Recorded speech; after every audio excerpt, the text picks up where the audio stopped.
There we go. Looks like we're live. There we go. Finally. Got it. It's only 3 minutes late. That's not too bad tonight. Or maybe now we're live. I don't know. Hard to tell. Anyway, hello and welcome back to Dragon Age 2. We're here. We've made it. Oh boy. Don't worry. It's not the first time I was late today. I was a little bit late to class as well. But made it on time. Dump truck traffic. There's all sorts of construction up and down the highway, and up and down off the highway as well. And I got a late start, and it was terrible. The tiniest little late start just kind of cascades. You ever notice that? You're trying to get somewhere, and you leave like, I don't know, 1 or 2 minutes later than usual, and you get there 10 minutes later than usual because, you know, it just kind of extrapolates. It's awful. Anyway, speaking of story I told my class today, that I've told you guys before, I think. Getting right back into Mark of the Assassin, by the way, into a god-awful combat. It may take me a while, unless the easier combat difficulty is really going to make a difference. Alright. We'll see, though. In any case, so I had a professor in undergrad who, when he noticed all of us students, all of us undergrad students who were all just like chugging coffee, just downing the stuff in order to even be the slightest semblance of awake, he pointed out that it was going to be very, very difficult for us to adjust to the later stages in life. Whereas he never started drinking coffee until graduate school. He already had a wife and kids. So he was already in the difficult stages of adulthood before he started relying so heavily on coffee. And whew, I get it sometimes, you know? The size of my mug has increased over the years.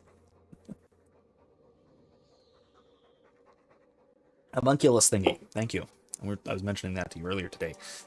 Yeah, Kevin says I always try to be 10 to 15 minutes early for everything. That's my habit. That is my habitual behavior. Just from my old marching band habits.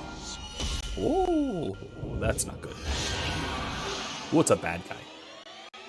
That's my old marching band habit. Back from the if you're to be. What was it exactly? To be early is to be on time. To be on time is to be late, and to be late is to be dead.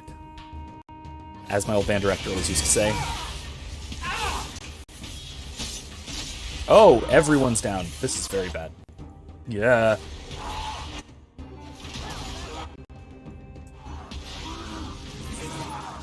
Ah!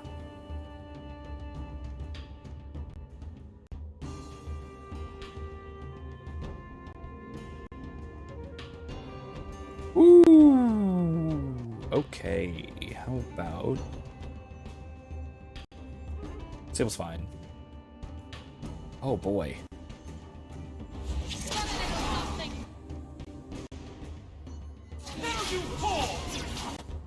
Okay, everyone get out of the death field. Because Isabella's already down, and I can't resurrect for another... Oh my god, minute. This is really, really hard. Okay,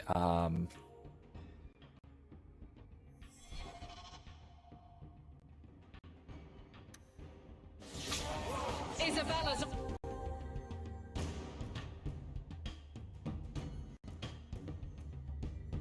Okay.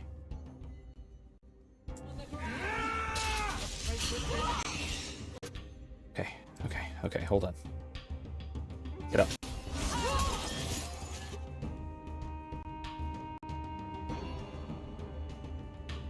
Okay, here we go. Okay.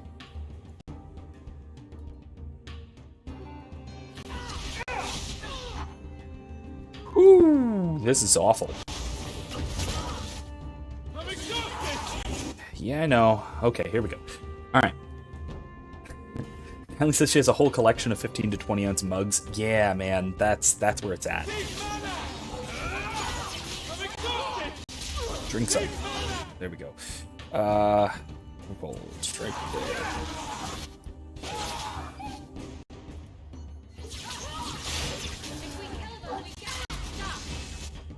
Thanks, Isabella. That's very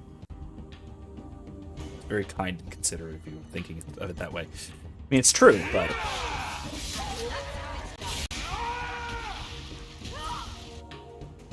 okay, here we go. No, let's not do that yet.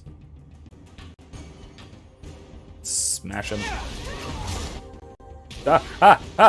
No, no! Crap, that's very bad. Okay. Mythal's favor.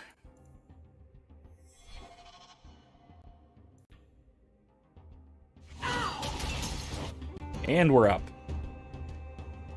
With full magic. Oh, jeez. I can... Oh, it's... Oh, I still have cooldowns, though. Okay. Here we go. Ooh. Okay. Jesus. Okay. So. Riley is the Hug Champion. Good to know. Also has the internship interview tomorrow that she's really excited about. And pray that I get it. Amen. Yeah, that should be really good. You've been mentioning all sorts of things about it, and I think it's been really cool. I think there's a lot of potential for that to be awesome. What's this? Injury kit. Oh, not injury kit. It's fine, whatever. It's there's the big bad. He'd kill you. You're the one who needs to go down immediately.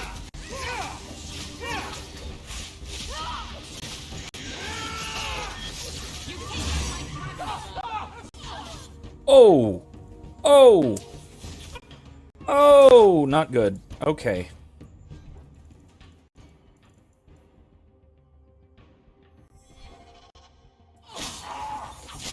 Why can't I use it? Not.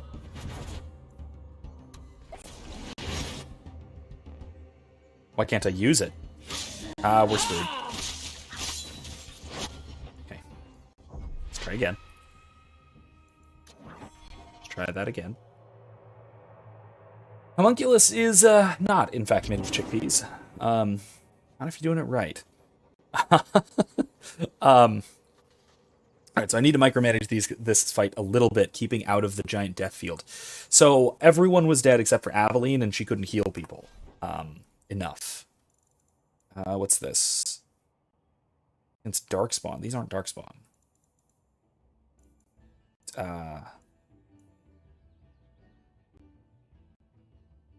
Alright. May the Lord grant you his favor in your quest for the internship. Amen. Amen.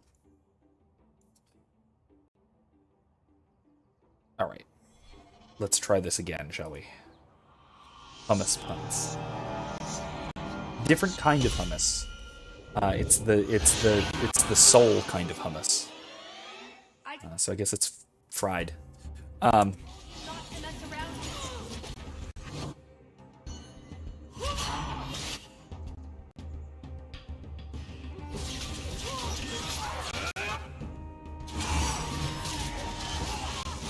Oh, jeez, here we go again.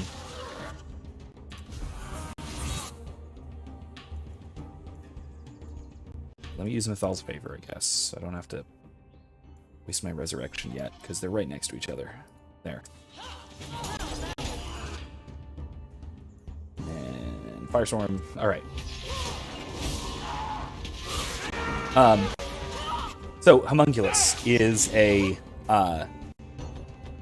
Homunculus is literally little mind. Oh, geez, guys, no. You two, all of you guys, go over there. There's a death field right there, you big dumb idiots.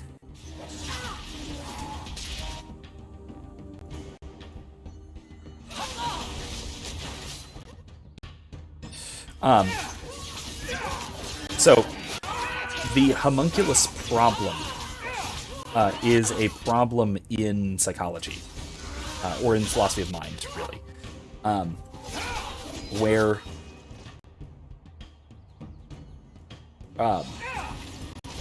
one tries to explain the mind by reference to what amounts to a micro-mind.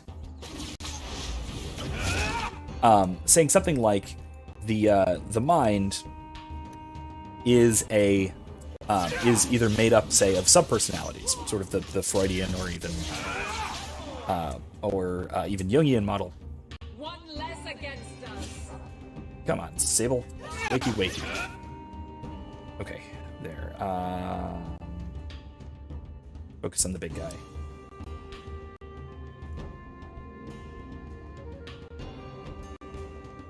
Everybody focus the big guy.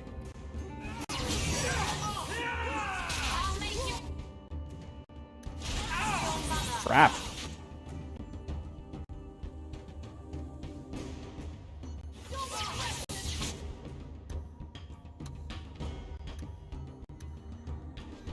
Okay, let's give her a Mythal's favor.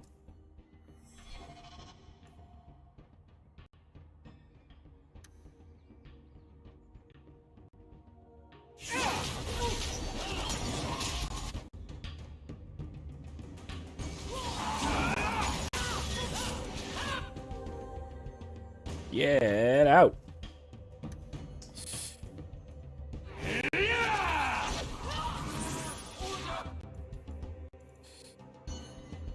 All right.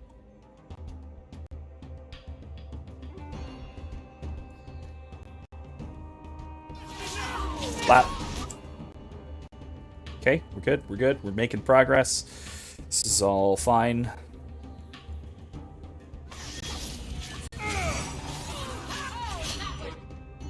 Okay, I need that.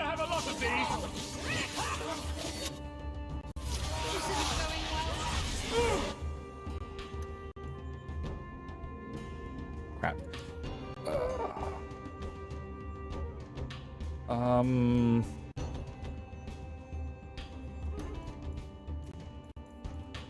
Stealth. Yeah, let's hide for a second.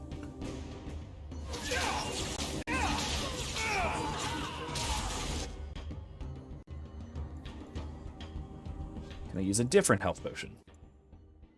Yes. Yeah.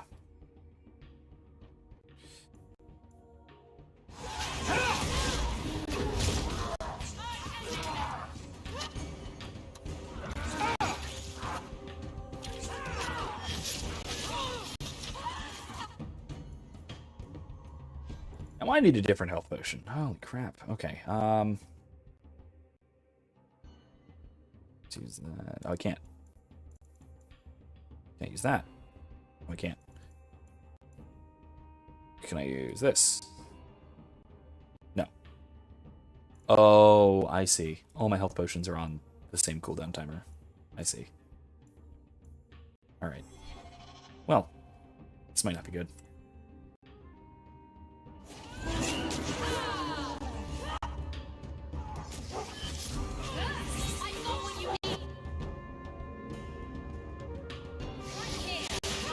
Am I silenced or something? Why can't I attack? I can't cast spells. Oh, it's because I'm knocked out. Okay, cool. That's great. Can't I cast any spells?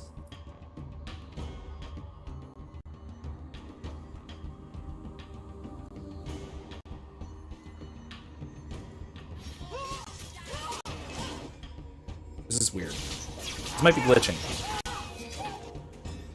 Kevin says, Vince has been a bad influence on me. Oh, great. Now I'm trying a different approach to weight loss, which includes more carbs. Well, still good amounts of fasting, healthy options, but more latitude. That's, I mean, probably good. That's overall a good approach, I think. I don't know about specifics, because I don't know specifics in terms of diet. So again, don't listen to me. The whole listening to me thing was is not a great decision, really, but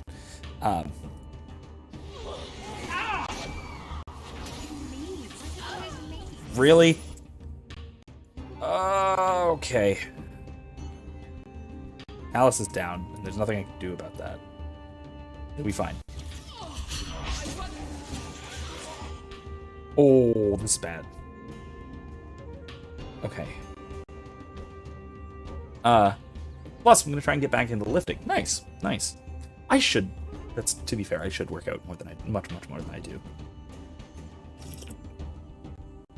Kylie says, it sounds good. I've been wanting to get back and get into lifting. It looks fun. As far as, like... Just go away. As far as what I do for working out, it's almost exclusively... my workouts are walking and cardio type stuff. Limited cardio type stuff even, really. I don't do a ton. There. Okay. Oh my god. Oh, no. Oh, no. Alright, well, no one has... We have no more resurrection potions, and my healer's down. And... crap. How close is it to dying? Alright, Alice, kill the thing. Nope, just kidding. Aveline. I can't keep this pace. Alright, great. Alright, if I can kill this thing... This will... It's better. Make it good.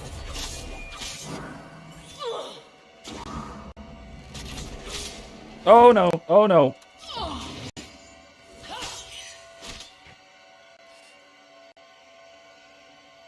Okay, we are so close. All right, are there any potions I can use that are not on cooldown? Anything that's not on cooldown.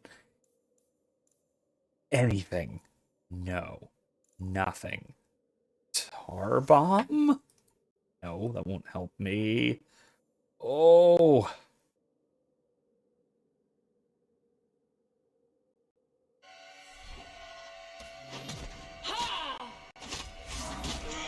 Damn it. Alright. Let's try this again. Ooh. Yeah, 30 minutes 3 times a week makes a crazy difference if you don't work out much. Yeah, it's true. It is true. I've done that for a little while. It's funny, that's what I started doing the Lent that the Coof hit. And it fell apart because I stopped leaving the house. I told Because of course I did. you not to mess around with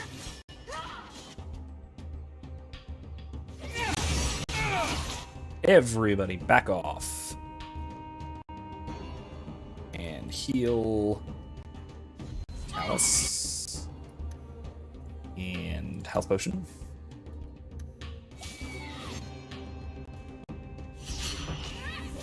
Damn it! Oh, my rogues are so squishy. This is ridiculous. Health potion. Health potion.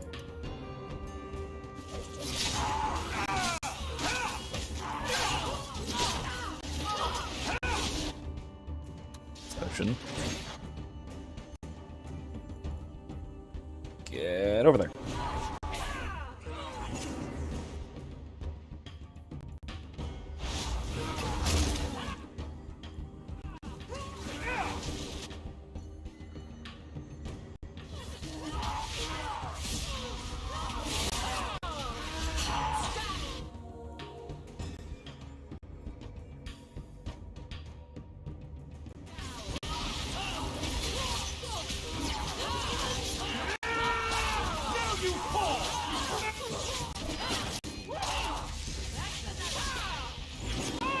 Oh, bad. Okay, real bad. This is not gonna work. So, hope. I just completely wasted that? Okay, well, let's just start over. Oh my god. Starting over. So, as I was saying, the homunculus problem is basically an eternal regress style problem. It's one where if you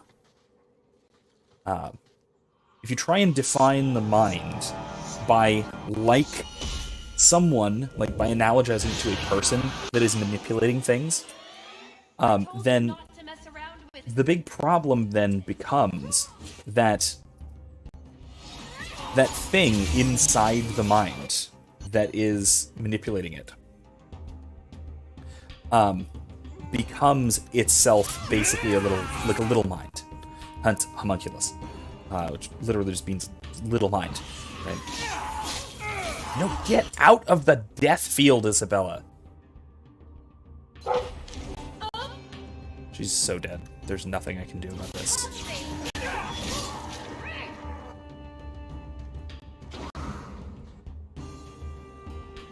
Okay, there it is.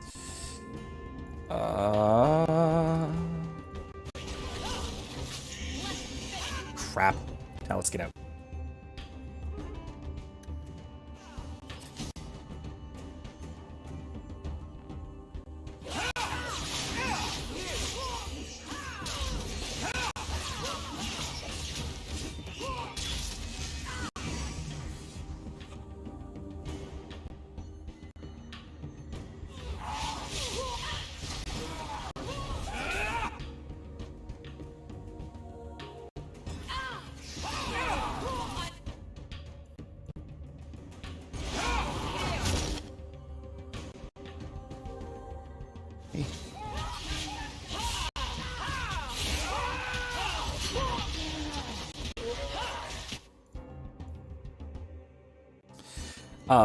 Anyway, so the issue with with describing the mind in terms of as if it were a little mind that is piloting something larger, or a bunch of sub-personalities that are cooperating or working together to do something, is that you then need to explain each one of those sort of sub-personalities.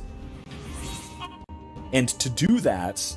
Oh, geez, this is bad. Oh, that's really bad. Okay. To do that, you wind up basically describing a bunch of minds. The trouble here, though, is that if you're describing a bunch of minds, that to describe a mind, you're just doing what you did before. That typically means you're going to be describing a bunch of little micro-minds in order to explain each of the little micro-minds. And you wind up with an internal regress problem, where get out of there. And Talus, I can't healing potion for whatever reason. Flat. She's dead. She's not dead. Oh, now she's dead. Okay, get up. Get up. Heal every... What? Are you kidding me? You're going to regret.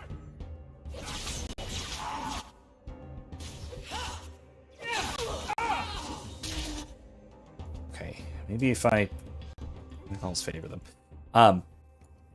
The clearest example of this, I think, is of this being a problem, is something like the movie Inside Out. Wait. Oh my god, they're not even close to each other. Oh my god, I hate this.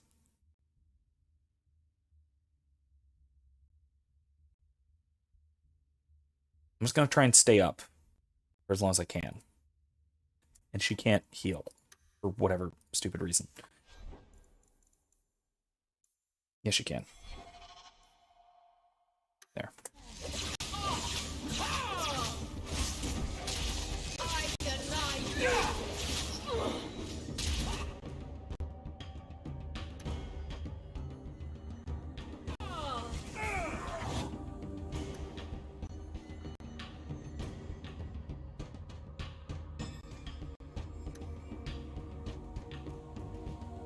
I can do this. Maybe.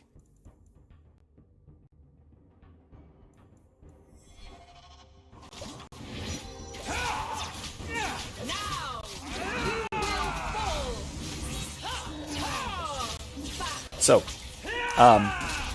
like I said, Inside Out is, I think, the perfect example of this kind of a problem, where Riley, the girl, is basically just described in terms of all of these subpersonalities, the various emotions. And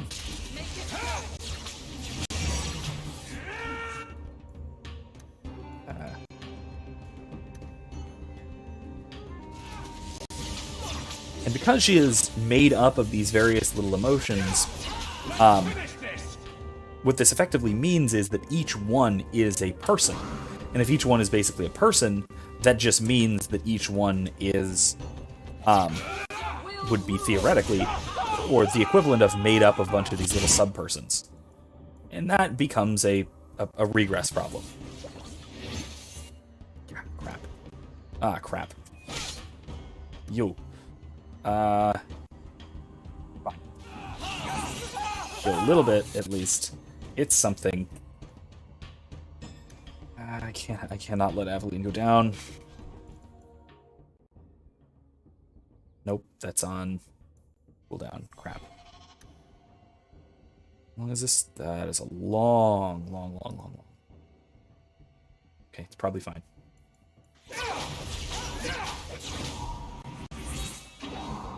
There we go. Oh, let's get out of there. Can I health potion yet? No, I can't. Stay out of the range.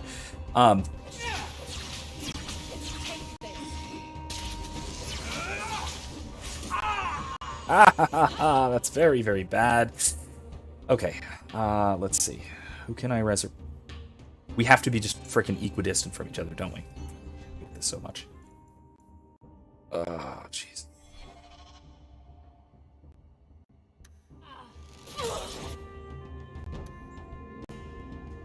That could have gone better.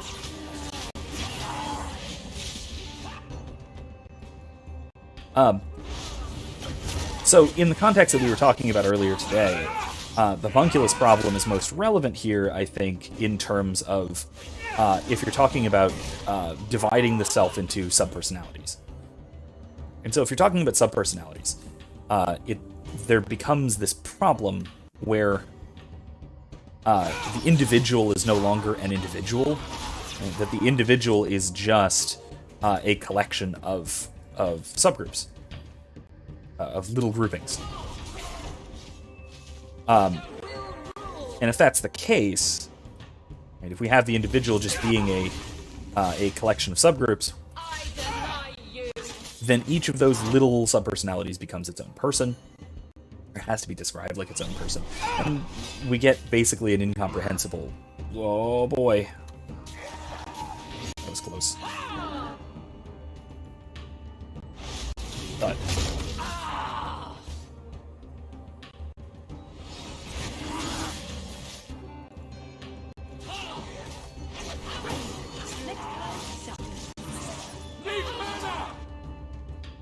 yeah, I know. I'm working on it.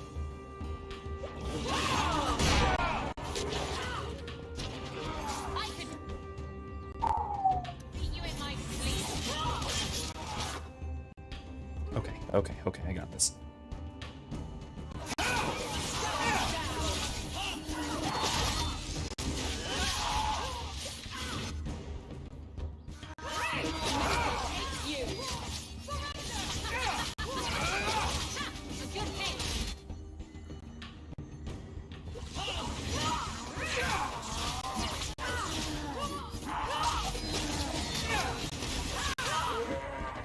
This is why I have said before that I don't really think of Riley in Inside Out as a character, because she's not really a character, she is a setting. And that's not a good way of writing a character. Writing a character as a setting is very... it's depersonalizing, which is really the biggest problem. Right? And it's especially being in, a kid's cartoon. It's in media for kids. Kids are very, very easily influenced.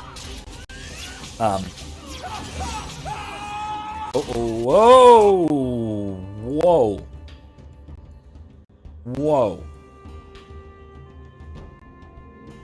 There's nobody else. Oh, Jesus. Isabella's on the ground. Not today, Hawke. Where'd the others go? Sky Warrior, Sky Priest. Where's everybody else? They just... Oh...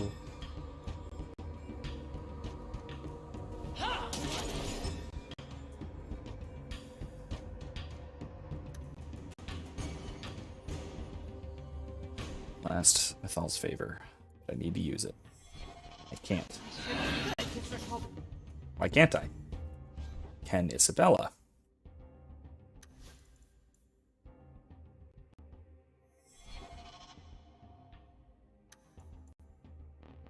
No. Uh-oh. This is very bad. You guys, kill it. The thing's dead, then we're good.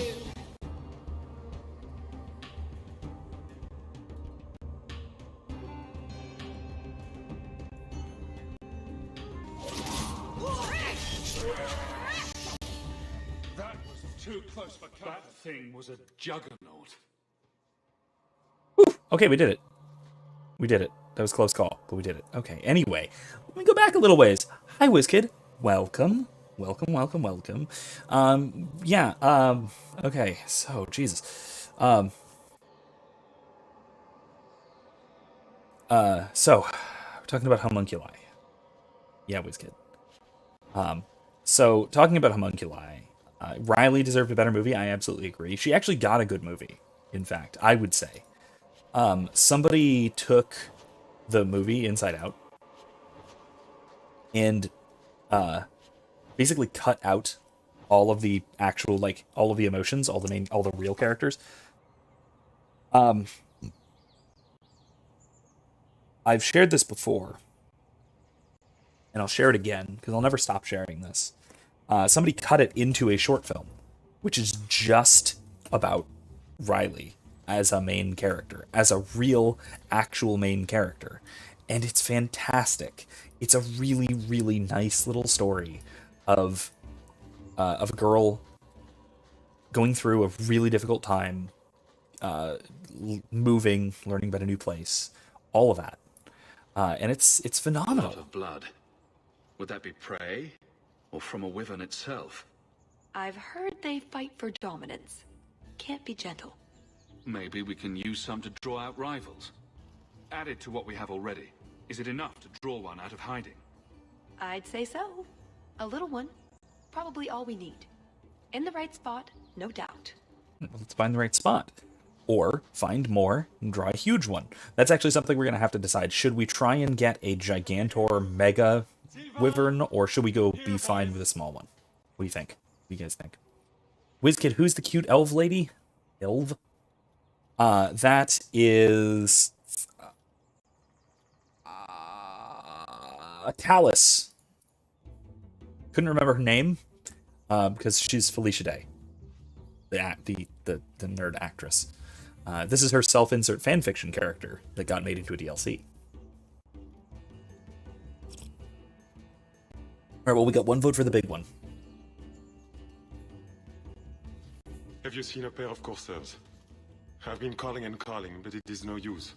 Nicodemus should know better. But Sylvain never had an ounce of sense in his head. WizKid says, ew, never mind. What's wrong with Felicia Day? She's not that bad. She's just kind of cringy, but so was all of early 2010s nerd culture. What, you didn't like Dr. Horrible's sing-along blog? Who didn't like Dr. Horrible's sing-along blog? No one. That's right. No one who was a nerd when you were an infant. Never mind. I guess not. You didn't grow up with it like I did. You can't stand Felicia Day? Really? She was super cool among the least cool people in the world at some point. At basically this point, really. This was a big deal. Also, this is very the kind of a cringe DLC, just all told, I will say. But there's some cool parts to it.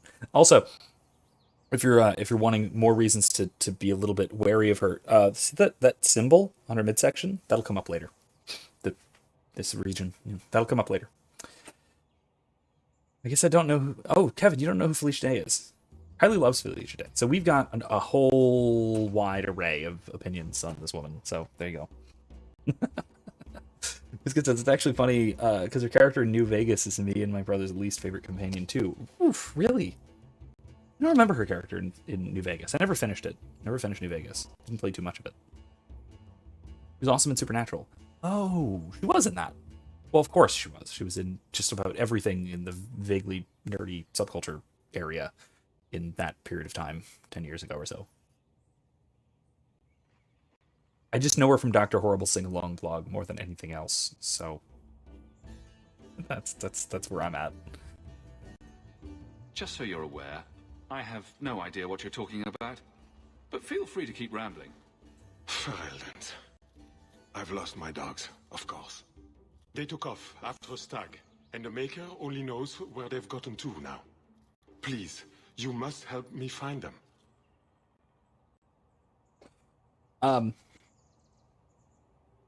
Sure, dogs. If I see your dogs, I'll let you know. I can help find May dogs. Andraste That's guide nice. you. That's very nice. Nicodemus!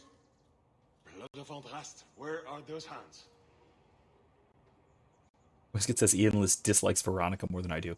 I'm guessing that's her companion character in Fallout. Kevin's gonna go see what she is. What she is? Okay. Whisket says, wasn't there this show about her being a part of an IRL WoW raid group and all their weirdness? Yes, there was.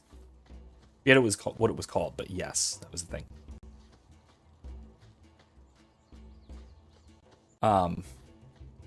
He was also in a couple of movies that were vaguely like that kind of thing. Let me see.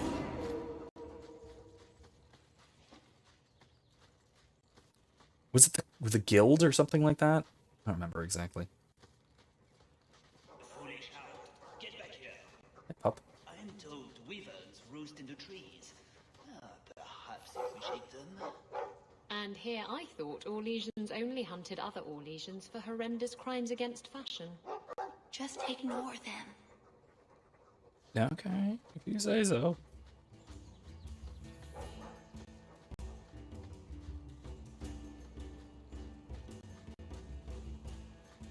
Anyway, another fun thing I've encountered recently was this. It's called There I Ruined It. You'd think none of them had ever been on a hunt before. It's a General Taxon Biso. Bisu? I don't know. I think we found something. We've a hint of the beast. After it. Yeah, okay. Have fun. But it's called There I Ruined It. It's basically a guy who remixes and in some cases recovers songs in a completely and wildly different, to the point of being inappropriate, style. Like he does a kid's version of Let the Bodies Hit the Floor, a bluegrass Michael Jackson's Bad, which I put in the memes channel in the Discord. Something in there. An Art. S, perhaps. High art. Oh, whatever that is. Well, goblin-y bastards. Ghasts. Okay, I guess. Little goblin bastards, whatever they are. I don't care. Little goblin bastards, whatever.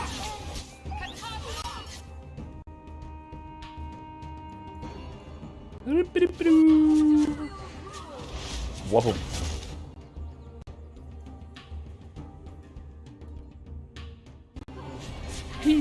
Really?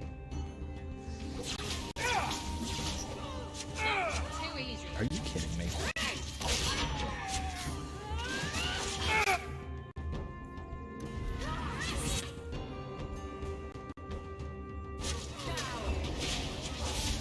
I don't like these little bastards. I don't like them very much.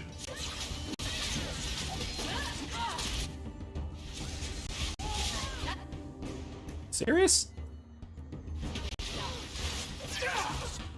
Hey. Come back here.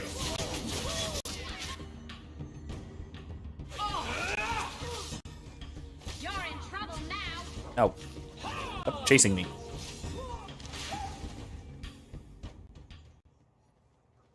What in Andraste's name were those? Ghasts. Cave creatures. They don't come out on the surface much, however. Until they do. Lucky. Well, they smell like rotten eggs. Yeah, yeah, they seem to. I bet. Or Legion little goblins. I don't like him. Gross. Anyway. Yeah, WizKid's pretty sure it was called the Guild.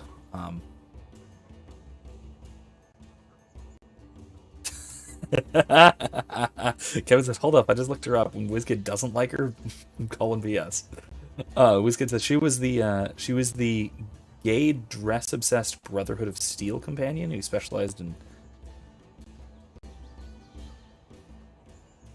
Oh, punching things. There's an X in there. She was okay, but rating. Literally, her DLC, Gay Axe Lover, was competently written and likable. More competently written and likable. Really? Oh, okay. So cold. Why is there a shirtless man? This is strange. Kevin says, also, yes, all I did was look at a picture of her face, and so I have no idea what she thinks or behaves like. So, okay, fair enough. Kylie says she's awesome. She's one of the nicest people I've seen, and she's adorable. She is, like, in person, she seems to be, as far as I've seen, incredibly, like, kind and wholesome and personable, basically from everything I've seen. So, I gotta give her that. I do have to give her that. She's very genuine. She's very genuine. And you can tell from the sort of cringiness of the dialogue and stuff, because she wrote most of it, and she's not a video game writer. She's right for this kind of thing very much. You got to give her a little bit of slack for that, and that it's the kind of cringe that you would expect from a D&D table. Let me put it that way. No, they're not Geth. They're not Geth. They're Ghasts. Ghasts. I mean, yeah, she can be pretty helpful, but Christine is more interesting, even if you only meet her in DLC. Okay. Again, like I said, I haven't actually played much of New Vegas. Oh, blessed Andraste, thank you. Just for wandering about a bit. I thought I I'd never die actually out did here. much of the questing. I've been trapped here since last night. I know I'm going to regret this, but why are you standing out here in your small clothes? Ghasts were chasing me. I thought I could leave false trails. The truth told, I'm the not worst looking for idea. Wyvern. I'm a scholar from Cumberland, researching an Avar cult that once lived here. They worship the Lady of the Skies to the exclusion of all other gods. I'm searching for their shrine. Oh yeah, I found it. I killed it. I think I've been to your shrine. There were nothing but angry spirits at the site. Nothing else. Pity. I had hoped. Ah, well. Rumors say they were driven from their last refuge. They left a great treasure in the goddess's keeping. Oh? But the mountain has defeated me. Please, take my research and see if you can do anything with it. Treasure, I will you try say? to make it back to camp. Good luck to you, Sarah.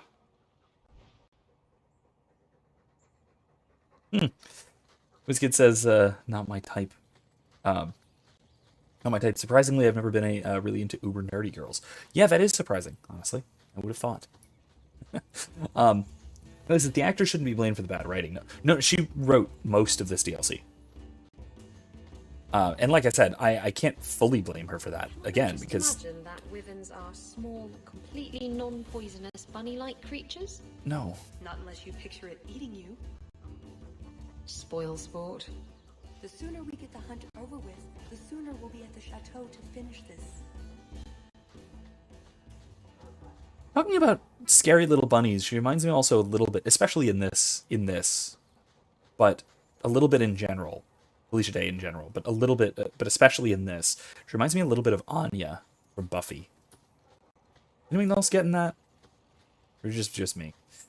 But yeah, like I said, the writing in this, I don't think it's like, it's spectacularly bad. It's just kind of cringy, and a lot of it's like super cliched, that sort of thing. And it's the kind of cringy that you would get from a D&D game. It's a very... her character, especially, Talus, is very self-insert fanfiction type. She knows... Kylie knows much more about niceness than I do from Kevin. Alright, yeah, true. And yeah, like I said, Felicia Day is a very, very nice person from everything I've seen. East? I thought you said West. Yes. Kylie said, I am wholesome small bean who is right most of the time with certain subjects. Yes. West.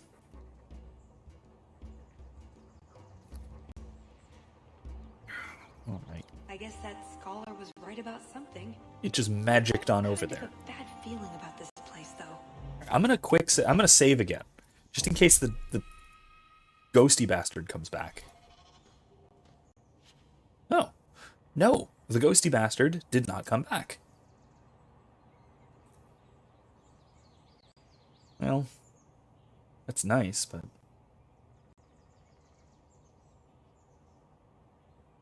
yeah, I'm gonna keep what I got. All right. Maybe I'll give that dagger to one of my rogues here, though. Oh, just kidding. No, it's actually not that great. Oh, man. It's actually not that great. I think I just heard my daughter roar in the other room. Just like full-on lion roar. Either that or maybe I'm hungry. I don't know. Supposed to be sleeping, but no. Because no, seriously, guys, my track record backs me up on this one. I don't know why, but I don't have good luck with that demographic. Weird. Again, I would think you being a nerd, you seem like their type, if nothing else. I mean, I've played 3 different D&D games with you. You seem like the nerdy type. I'm just saying. And your username has gamer in it, so I would think. Waste of time. Never mind this lot.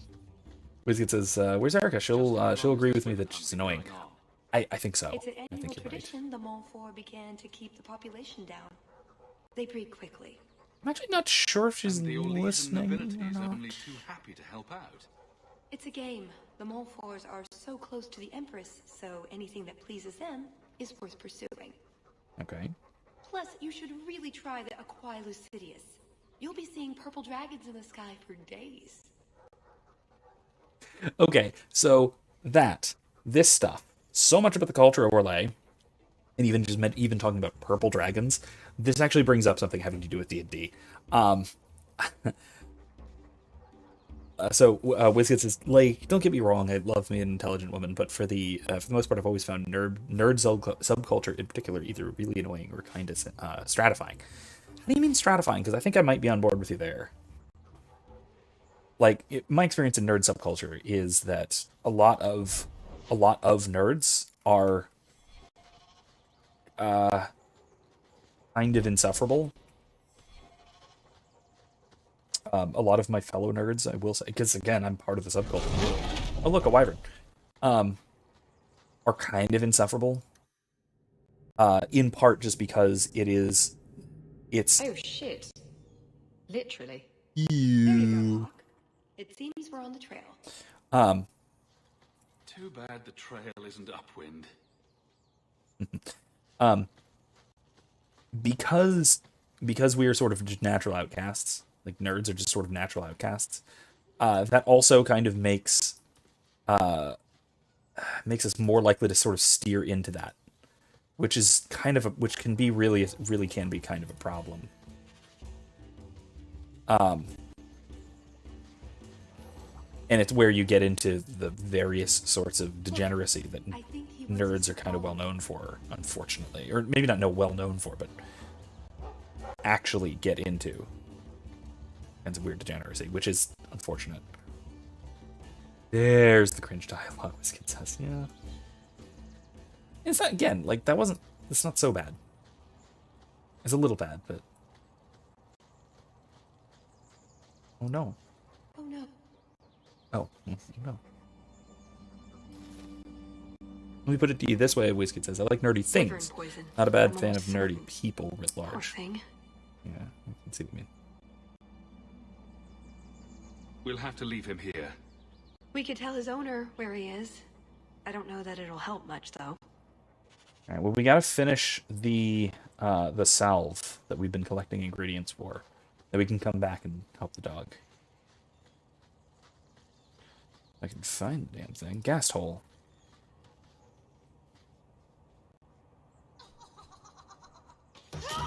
Really? goblin-y bastards.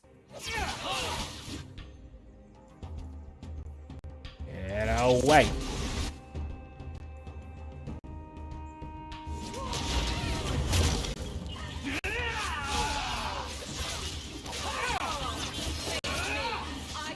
Come on.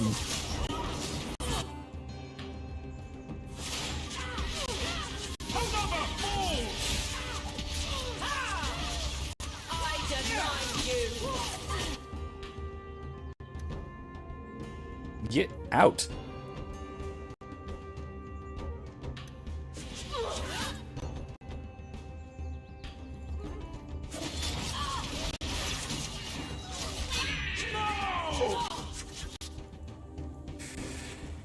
Ugh. These things are ridiculous. Honestly, the combat in this DLC is also just generally unbalanced. I have to say, like, this is ridiculously difficult. So much of the combat in this is just over the top.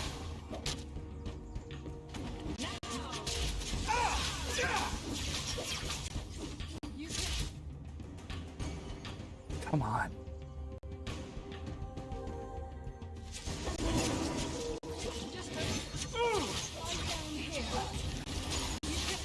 Handle this right.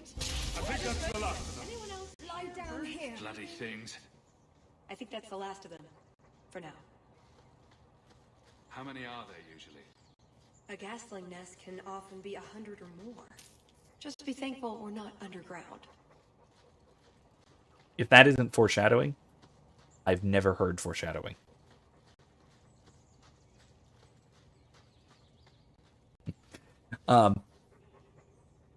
This kid that fits with libertarianism.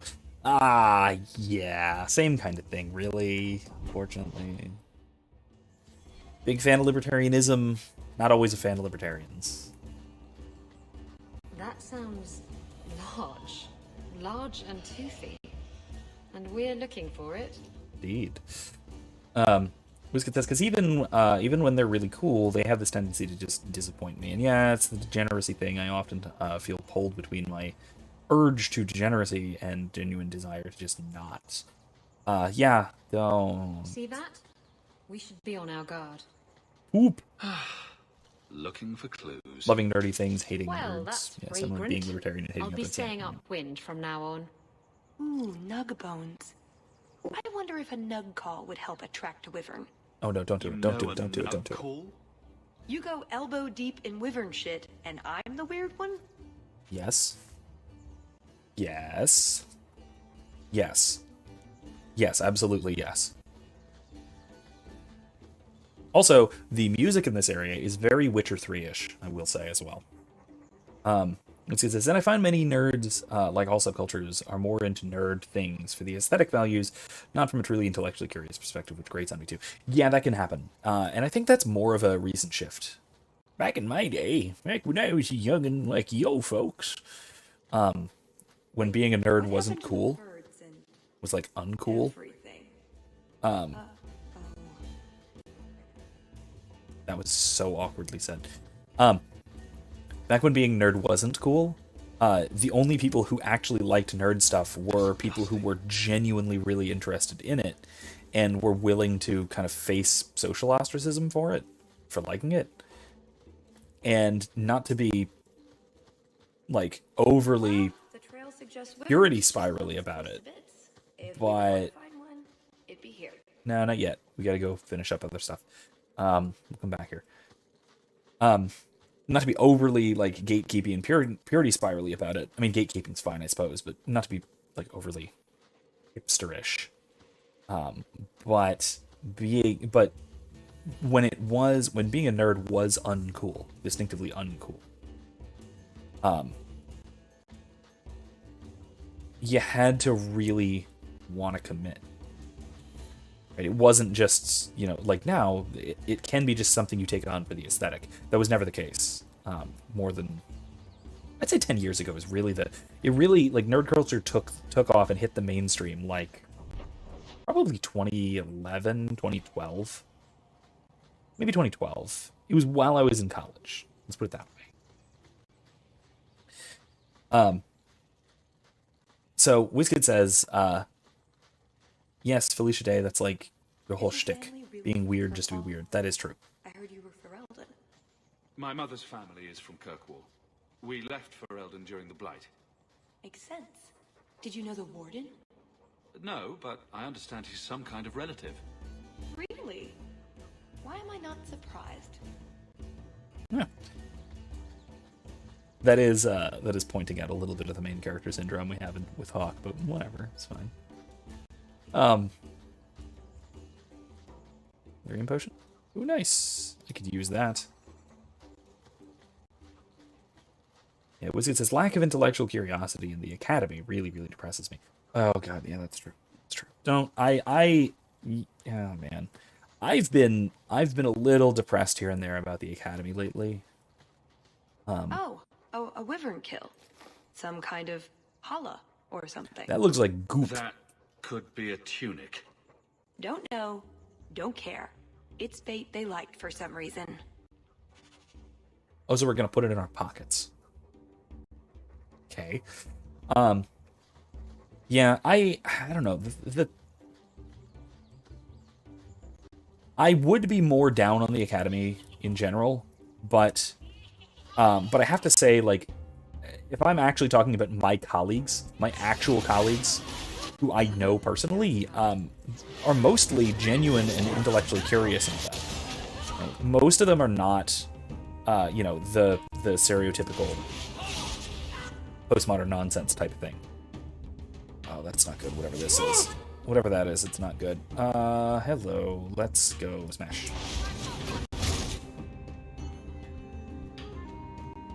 And then, how about Aveline? You go over there and smash these guys up. Distract everyone.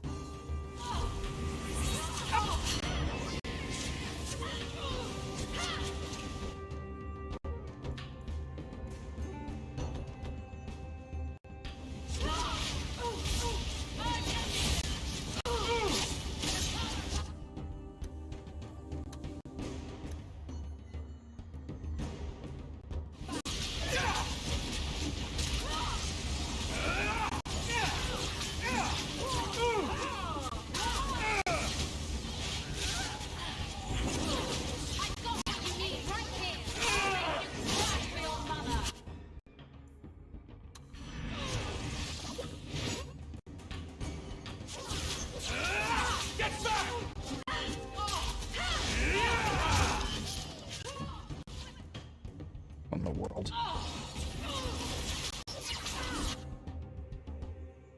Where are you going? Aveline, no.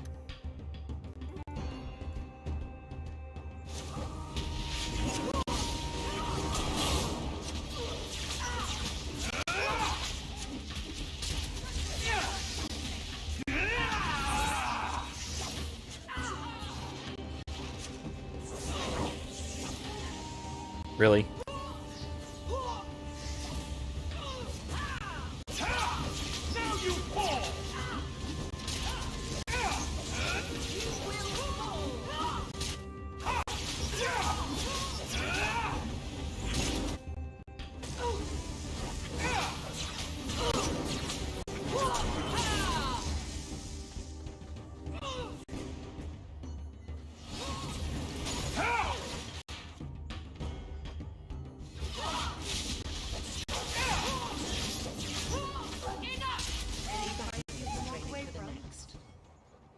Okay. Whew. Yeah, pretty much when I was halfway through middle school is when all the subculture just collided into this ungodly corporate nightmare that I just cannot stand. Kevin says, I loved Star Wars since I was 6, but I didn't really get deep into the lore until high school, when I was just destroyed in a trivia game about it. From that point on, my goal was to know more than anyone. I read, like, all of the post-Endor EU books. I was a huge fan of the X-Wing series, mostly. That was my favorite. Thrawn Trilogy was awesome. New Jedi Order was phenomenal. Even into, like, Fate of the Jedi and Legacy of the Force. Those were all great. And then all of the little ones spattered in between. Dark Empire was not great, but it was okay. Obviously, I didn't read that when it came out because it came out before I was born. But I eventually wound up reading almost everything post Endor, except for the Legacy era stuff. I didn't really get into the Darth Krayt things. But I loved it. I loved it so much. Again, mostly just because of the really careful and precise world building. The close-knit world building was just so phenomenal. I guess I need to go back to the previous area to pick up whatever I'm missing ingredient-wise. Wizkid says, I'm genuinely intellectually curious person, so I guess it just irritates me when I encounter someone who matches the look. It's utterly devoid of the vibe of someone who enjoys learning. Yeah, and that does happen. That is something that you find in academia once in a while. It's hard to get far in academia if you really just don't like to learn. If you're willing to put up with academia, it's probably because you want to actually learn, or you are, you have a desire to you have a weird desire to dominate and to indoctrinate, I guess. Weird meaning sort of disordered desire to do so, which some people do. Some people do. It's not unheard of in academia, so it happens. I'd say it's probably, thankfully, still the minority. I think that most people in academia, in the academy, still are there out of a desire to know. It's just that a lot of them are just so mixed up philosophically. And I think a lot that they just can't make much progress in it. And I think a lot of that is because of the sort of collapse of the humanities as such, and then the rest of it is as a result of the collapse of I mean, quite frankly, if I go back far enough, the scholastic medieval synthesis, or just uses the Herder cool fact as a way to claim intellectual depth without actually having it. Yeah, there's that too. It's the I effing love science types who actually would hate science if that meant actually conducting research, trying to discover things, because that's difficult.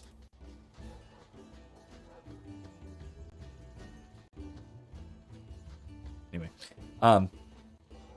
yeah. Kylie says, nice. My boyfriend has been telling me about the new Star Wars Vision series that came out that I want to see. I haven't watched it yet.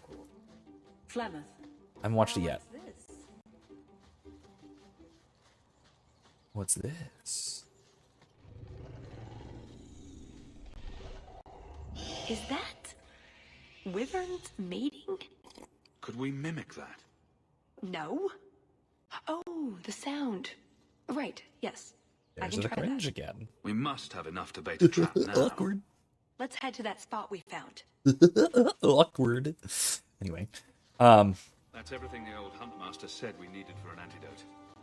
I don't think there's enough for a person, though. it was good that I read the Maul book when it was new. Does that count? Yeah, that counts. I love the Maul book. This. No, we actually have to go to the dog, then go back to the hunter, then go back to the wyverns. Which it says, I suppose specifically, it's not the academy that bothers me so much as the trend in the last 50 years in undergrad of going basically get a good job, not for life experience. Oh, good lord, yes. So I did an audiobook recording of C.S. Lewis's Our English Syllabus.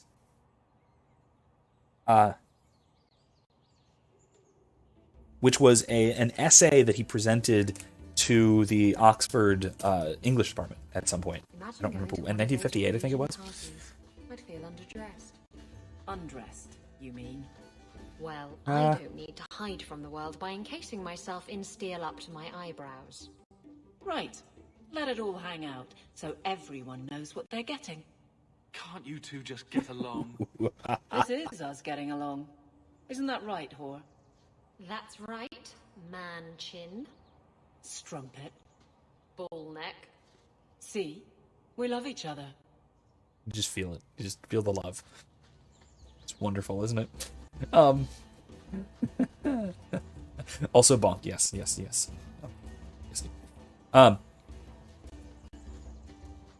So yeah, like I was saying, I do think that how do we put it? That a big part of the problem is He looks worse. Do you think he's in a lot of pain? here. Let's do this. Here's a use for that antidote we made.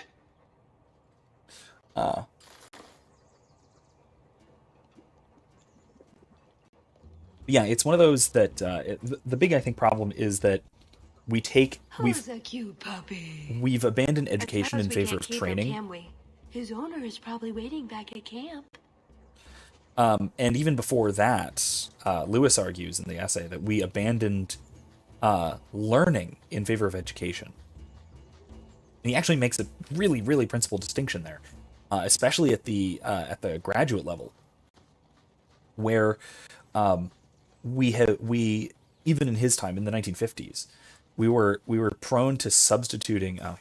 We were prone to substituting the professor guiding the undergraduate or the graduate students, or basically guiding the students' research, and instead replaced that with teaching, right? The professor teaching the student, giving knowledge, imparting knowledge, guiding them along what they think is most important.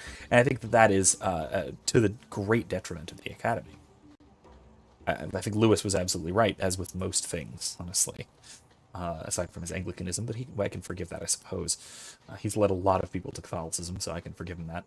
But yeah, Callie says, side note, boyfriend got an in-person interview, 2 different locations for Advent Health. Did well on his phone interview today. Awesome. Erica says, Eddie, I'm eating toothpaste ice cream. It's delicious. It tastes nothing like my toothpaste. Yeah. Kevin thinks that sounds awesome right now. WizKid says, you must be hallucinating. It's clearly gross. I might be on board there. Yes, Kylie, mint chocolate chip. Toothpaste flavored ice cream. Mint chocolate chip. That's what that means. I don't mind mint in general. I really don't. But I've never been much of a fan of mint chocolate chip ice cream. I don't hate it. I really don't hate it. Like, I don't. It's just not my favorite. It's far from my favorite. My favorite ice cream, because my tastes have not changed since I was 7, is chocolate chip cookie dough. Because I have bad taste. Yes, I think this would be the place to find a We're whip. doing the big one? And room enough to kill the thing Real without big getting one? sat on. They're not stupid, though. We'll need some really good bait.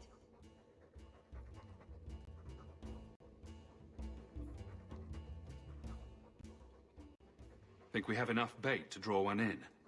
More than enough. It always turns into a Careful, debate though, about with this food. much bait, we might have our hands full. But it'd sure be fun. So we do the big one? Do we do the big one? We lure in the big wyvern? Pistachio ice cream is Kylie's favorite. I like pistachio ice cream. It's very good. In terms of green ice cream flavors, if we're going, because we all seem to have a favorite green ice cream. We've got mint chocolate chip in the chat. We've got pistachio in the chat. Mine has to be green tea. I love green tea ice cream. Wonderful. Fantastic. WizKid loves mint, just not my ice cream. Yeah.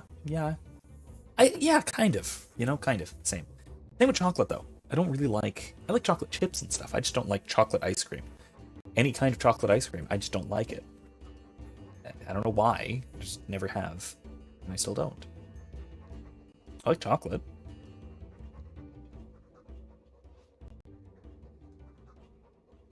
WizKid used to like orange sherbet. So funny thing about that, using her as bait. You can make her make nug noises, which is retarded. But it works. So we're doing it, or let's do it. Lay it all out. I'm bringing the Duke a trophy to talk about. Yeah. Yes. I mean, if you're sure. Oh my god. Let's get to it. We've a lot of stuff to lay out, for starters. Right. Sherbet's now okay the blood. if it's pina colada. Anything else is you. No, What? Pina colada's good. The prey needs to be moving, doesn't it? Oh my Okay, I'll do the sound. You get ready. God. What in Don't the hell? look at me while I do this. What the hell? Was that good? You want to do it? Didn't think so.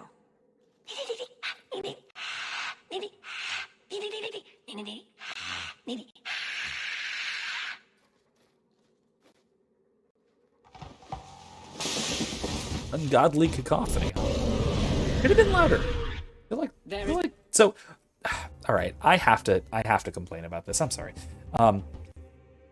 because I have a little bit of experience with this, not with voice acting per se, but a little bit of experience with talking into a microphone. That sounded to me very much like trying to sound loud without being loud, which is something I do on the stream sometimes. But if you're in a recording studio in a booth, you can be loud as you goddamn want. And that feels like that should have been much, much louder. Much louder. Anyway, WizKid says, my favorite ice cream is the obscure purple cow that Major used to have. That is a little bit obscure. That's really obscure, actually. That's unbelievably obscure, to the point where I've definitely never heard of that. Oof. Okay. Fireball.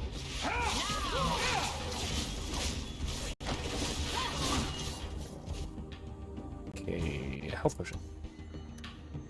Okay, firestorm. Jeez, this thing is actually pretty tanky. I'm not loving that. Kylie says, "Ooh, yeah, yes." Oh no, sorry, not yes. Yes, correction. Sorry, I overestimated your white girlness.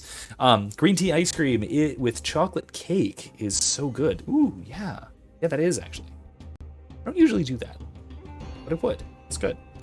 Wizkid says, God, it even looks like her. It's the Baragazer on model. This is very D&D self-insert. Oh yeah, no, this is 100% self-insert. It's because it's technically because Talus, this character, is a character from the web series. Because she was in a web series. She made a web series. A Dragon Age web series. And she was in it. She co-starred in the thing. And so Talus was a character from that show. This is great. Uh-oh,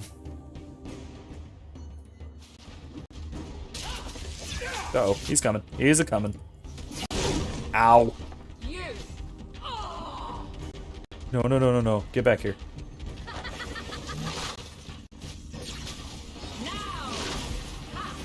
There you go.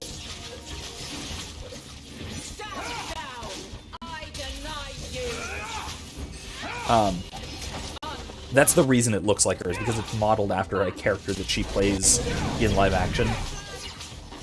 Played in live action. It was a limited run series, but...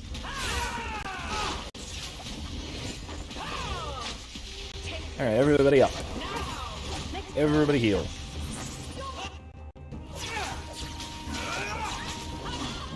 Oh, jeez. That's not good.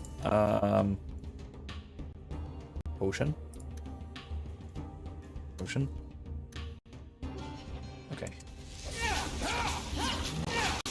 Yeah, stop it. Just, like, Isabella, go.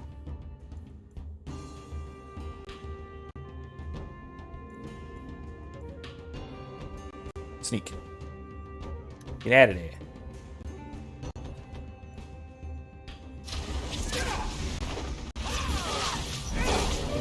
She's down again? Really? I'm almost down again. This is bad.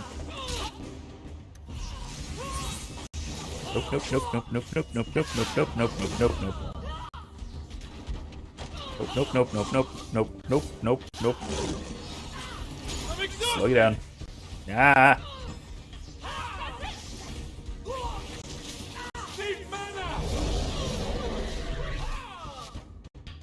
Okay, we're good. Everything's fine. How are you?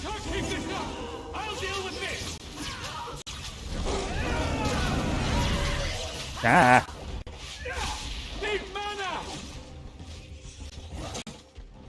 I can't keep this up. I'm exhausted. very bad. Okay, very, very bad. Okay, hold on. Okay, we're good. We're good. I think we're good.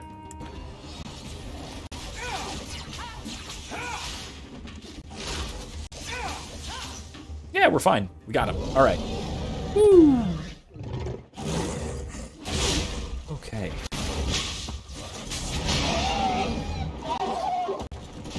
Oh, no, Meyer. It's a Michigan supermarket brand akin to Walmart, but better. Kevin may have heard of them. Oh, okay. It's white girls. Prosper invited you, but allowed you to hunt? A mage? It's practically cheating. Yeah, so? What are you going to do about it? You run along with your servants while you have the chance. This wyvern was mine to kill, not yours. Mine! Get the peanut butter out of your mouth. To be the one Jesus. who wins this contest. It was my turn. Anyway, Whiskey says Pearl Cow is the name of an ice cream brand too. Not back in, but back in the day, they used to have an actual flavor that had little purple cow chocolate clusters in it, along with vanilla ice cream. Oh, okay.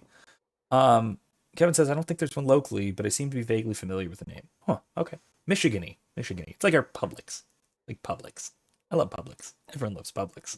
It's a Florida thing.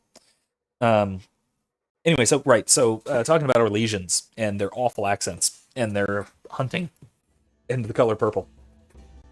I basically looking at the culture and everything here, I unilaterally decided at some point in the past that Cormyr, a nation in Forgotten Realms in D&D, is basically fantasy France.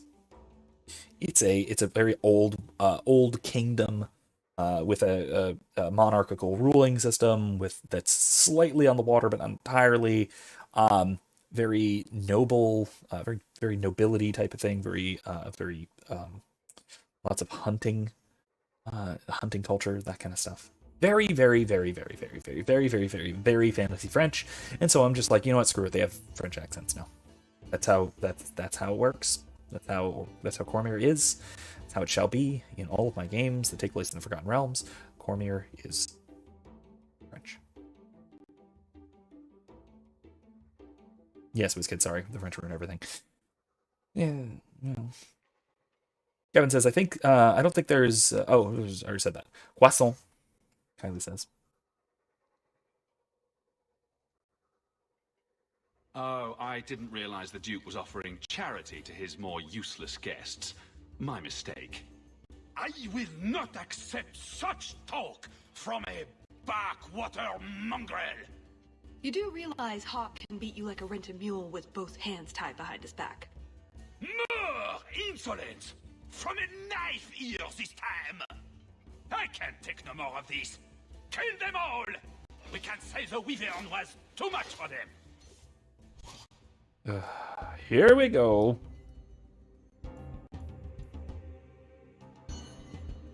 Okay.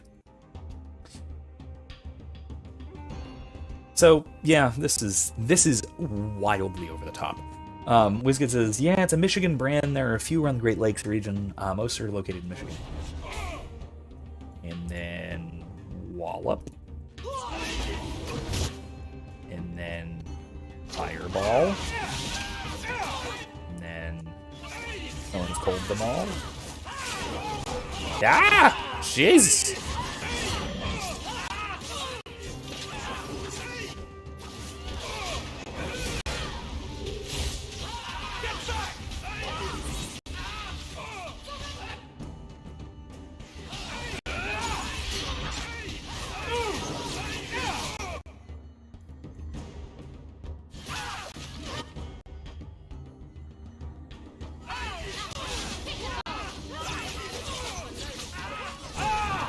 Ah! What the heck was that?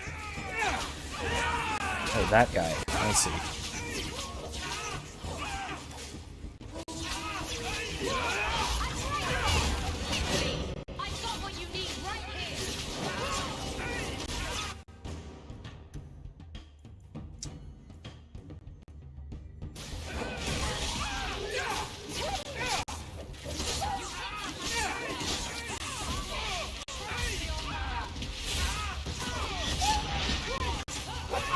Ah!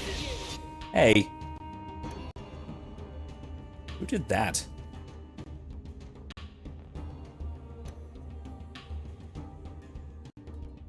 I think if I just finish him off, we're done. Okay, yeah, we got him. Alright, we're good. We're good. Now, what is going on here? Philip Hugh needs to calm down. This bloody bastard tried to steal my rightful kill. Now, is that any way to speak of our Theraldon guest, Baron? This is your fault for inviting a stinking turnip in the first place. Your mother would be ashamed. Says the man whose mother has slept with half of Valchevin. My apologies. Arlange has always been a cheat. What would you have done with him? You're not suggesting... Why not? You believe Arlange would have stopped short of murder, given the chance? Oh boy. They do not, the French, I mean, do not ruin everything. Their country is an excellent place to rest your army during a conquest. That's true. It is, why, so, here's an old one. Why are there so many trees in Paris? So the German army can march in the shade. It's your hunt and your game. You hear that, Arlange? It behooves you to leave while you still can. Fine. I will go. Good. He's leaving. Congratulations on Glad to see finding him the leaving. Wyvern. It looks like a fine one indeed. There will be a celebration in the chateau courtyard. Do attend when you're ready. Every battle is training for the next. That was very merciful. That's Hawke. Merciful. We only slaughter 90% of the things we meet. We should go to the chateau. Time to practice your table conversation. I mean, yes, it was very merciful for me to say, do what you want with him. I don't care. Was it really merciful of me to just not explicitly say murder the guy? Fine. Come on, pupper. Is this music not very witchery? I don't know. It seems very witchery. Right. Done with the wyverns and various nonsense. Back to the chateau? Yep. Sounds like we're all done. All done. We're all done. I don't like guns in my fantasy. Damn it. I keep them out of D&D for a good reason. With the exception of Eberron. That's the exception. We're here for a reason. Let's take care of it. I'm with you.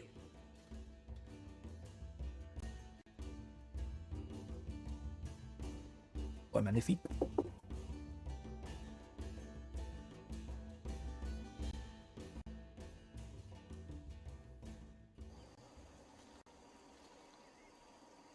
Man, Hawke looks great. I had a quick look around.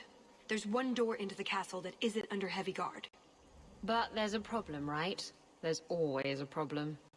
I can't get it open. And believe me, I tried. Bent a nice set of lockpicks in that stupid door. One of the Duke's guardsmen must have the key. They wouldn't just lock themselves out of the castle. I hope. I don't think we want to go digging through a guard's pockets in front of the Duke's guests. I agree. We need to handle this quietly. If you're set on this, we need to split up. Any competent guard will be suspicious of a big group. That actually might be true. The WizKid says, I wonder if the default response depends on how bloodthirsty you were prior to this. So it might depend on whether you're... So Hawke develops a personality throughout the game. You can either be blue, purple, or red. Blue is serious. Is diplomatic and courteous. Diplomatic and helpful, that sort of thing. Purple is sarcastic and dismissive. Red is harsh and firm. Right? So if you are Red Hawke, it might just default to the guy dying. If you are Blue Hawke, it might default to him living. If you're Purple Hawke, I don't know. Maybe you say something funny. Oh. Have them look for another way in. How about that? Tallis and I will look for the key. In the meantime, scout out the castle for another way in. Let's see what we can find out. Come on. Maybe put on some pants, Isabella. Maybe a dress. Your Grace, this is the event of the season. You have truly outdone yourself this time, Prosper. Ah, at last, the hero of the hunt. That's a big wyvern. Lord Hawke of Kirkwall has taken the honors today. The glory of the first kill is his. To hunt the wyvern on its own ground is to tempt fate. A terrible risk. But the prize... I present to you this belt crafted of fine wyvern skin. Wear it well and accept the accolades you're due. It says, I love how Isabella is just chilling in her normal, I'm a pirate getup. Yeah, she refuses to put on pants or even a dress, even for a high society event. Because of course she does. Thank you, Duke Prosper. I'm proud to be here. Your humility, my dear Hawke, does you great credit. Do not mind Leopold. My pet is always so temperamental before dinner. Leopold, is it? I didn't know wyverns could be tamed. Tame is perhaps too strong a word. My friends, I officially welcome you all to Chateau Haine. Enjoy a taste of Orlesian hospitality. All right. Let's enjoy a taste of Orlesian hospitality.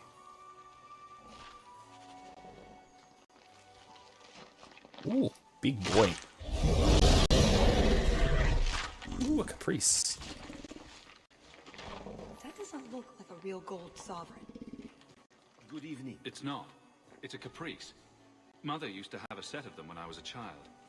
You collect them from everyone you know, then cast them in the fountain and make a wish. It's an Orlesian high society game. From the looks of this crowd, I guess nobody is in a wishing sort of mood.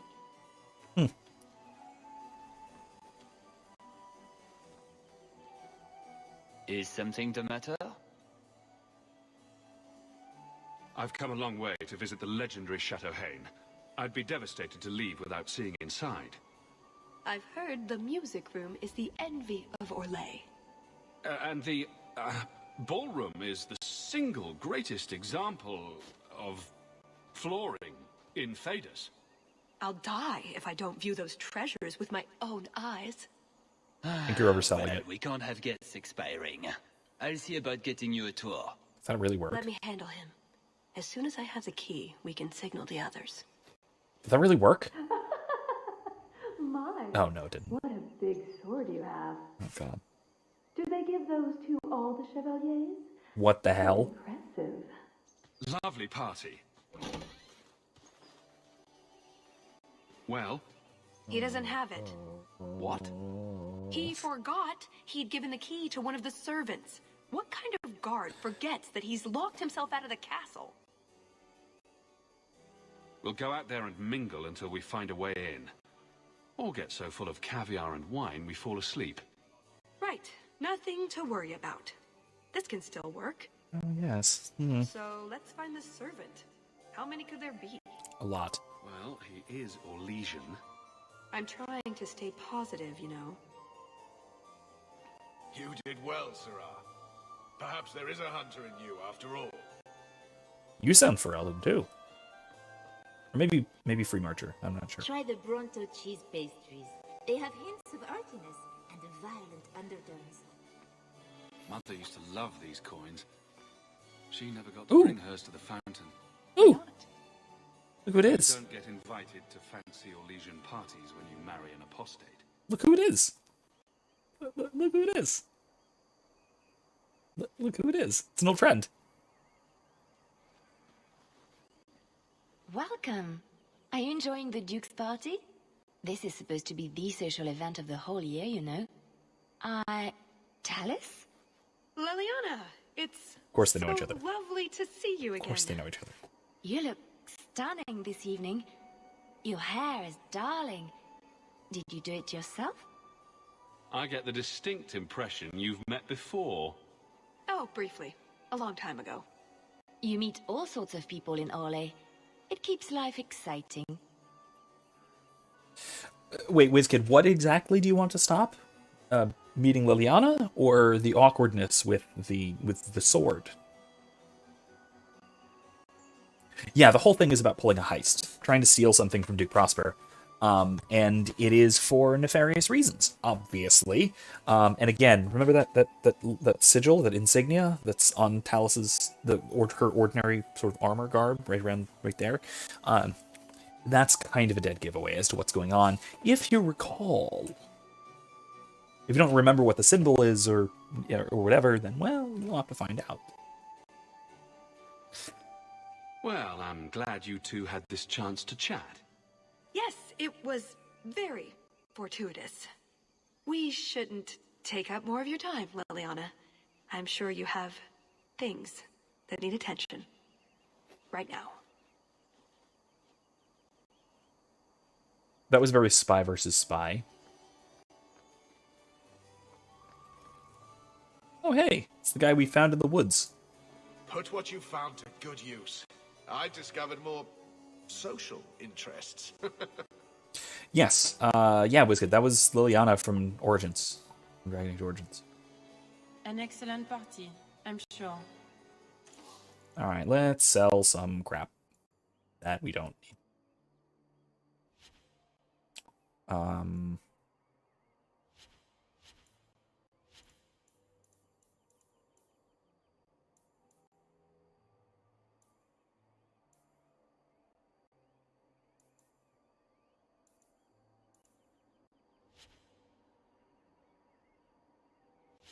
Oops. That's fine.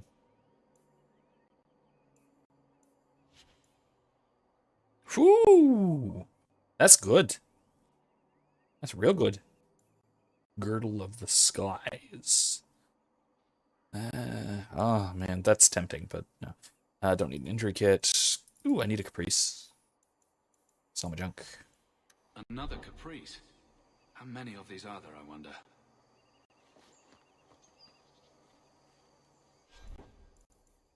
Yeah, I actually...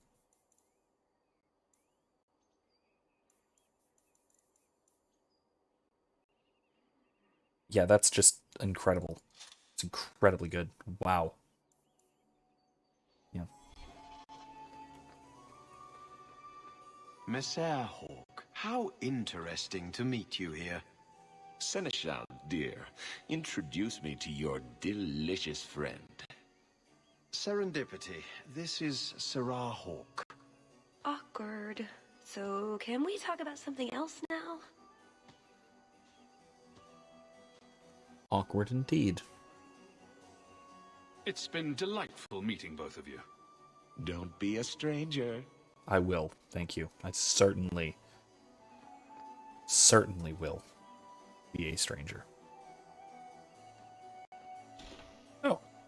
What? Can you just walk in here? That's surprising. Just walk in there. No, I can't walk in there, though. Okay, well, fine. Another Caprice. Let's grab it. Hawke, do you even know why you're picking these coins up? Yes. Mother would want me to play the game for her.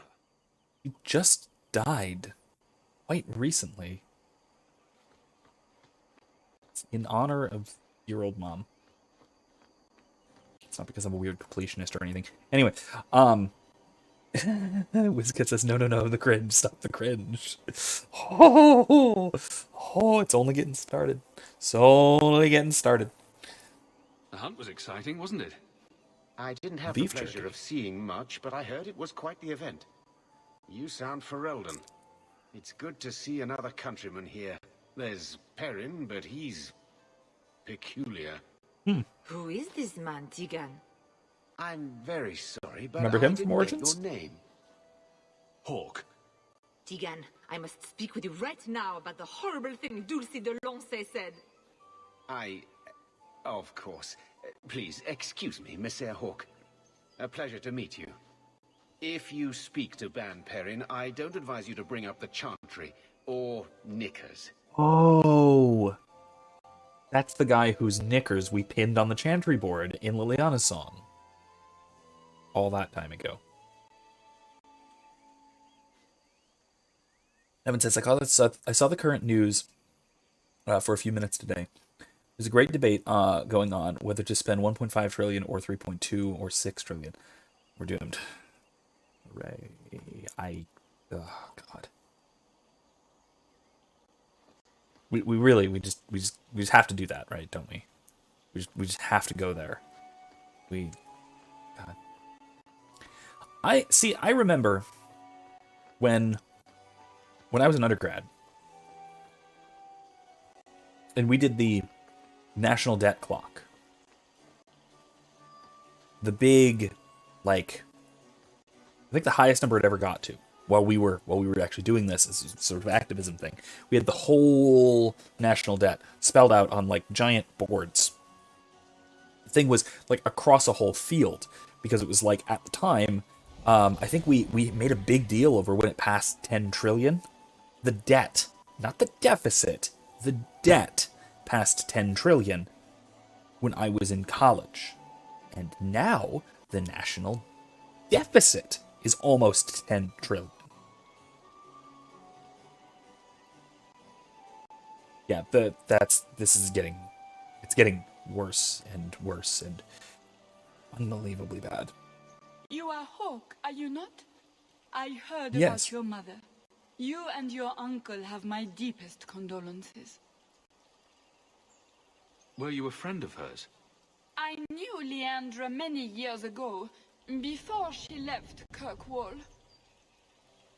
Well, yeah, Felicia Day, all of your dialogue is quite awkward indeed. Yes, that is true. Stop being insensitive. Yeah. Yeah. I don't think I got your name.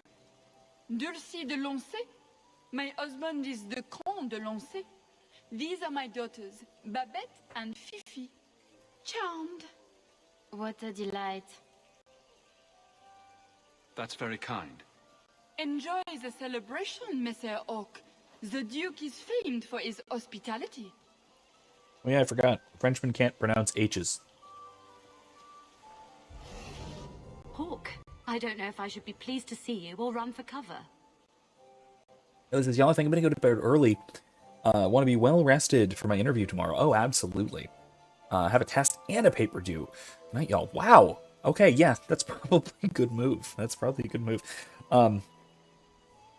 Yeah, I'm probably planning to go the full time tonight. We'll see. I'm a little tired, but I will say the coffee is helping. I was up early this morning and up through a lot of the night last night, but this is still helping. Anyway, I am probably planning on going the full duration though. But good night. Good night. Have a good night and best of luck tomorrow. You'll be in all our prayers, I can say. I hope I can speak for everybody. Finally, a friendly face in this group. I'm glad you came. Otherwise I'd be talking to the Delanceys. All the soap in Thados couldn't make me clean after that. What do you think of the party so far? Recommendations for people I should chat up? The gentleman over there is Bantegan of Ferelden, younger brother of the Earl of Redcliffe. And of course, there's Lord Cyril, Duke Prosper's son. WizKid says, I had an econ professor try to say that the debt deficit really isn't an issue because of reasons I can't remember, probably further inflation. No, there are reasons for this. It's I'm guessing he was a Keynesian. Because the typical like trite line is it's debt. So the national debt is just money we owe ourselves, which is, I mean, sort of technically true. But I mean, it's not. So it's technically true, but that just means that it's a tax. It's literally just a tax. It is the federal government borrowing money from the American people, which is true. but that's not a good thing by any stretch of the imagination for any reason. I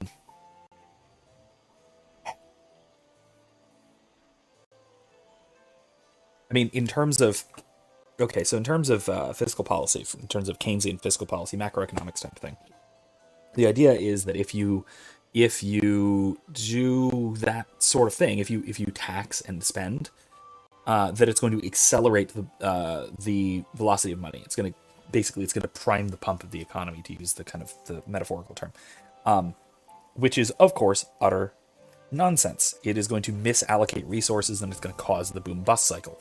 This is the Austrian theory of the business cycle. I'll find something to put on here.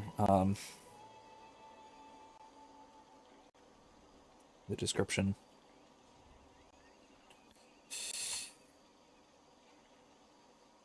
I'll try and find something in the description on the Austrian theory of the business cycle. Probably from somebody very smart about this, maybe Bob Murphy. I'm sure he has a good lecture that's a short version of it. But yeah, it's the Keynesian model of the business cycle is of course nonsensical, and the idea that we can correct it by government action is almost the opposite of the case. It's government action which necessarily causes the business cycle by misallocating resources and then causing a snapback. Okay, you mean Game Saturday. So Eric is asking, other events want to start earlier, but I don't think that's going to happen. Brent and Jesse probably won't be there either. Gotta ask them about that. And if they do happen to see this, congratulations on your new son. He is absolutely adorable and grumpy looking. But all kids are when they're suddenly exposed to the world. But they friends of ours had their kids this week, so that's wonderful. He's gonna be there tomorrow, but not next week. So about Larry, okay, we're cool on that, I think. So on the economic stuff, or because no one will come after us, because the U.S. dollar is the basis for the modern economy. Well, it's the basically international reserve currency. It's tied to the oil. It's tied to oil for now, at least. That can change. Everyone seems to forget that can change.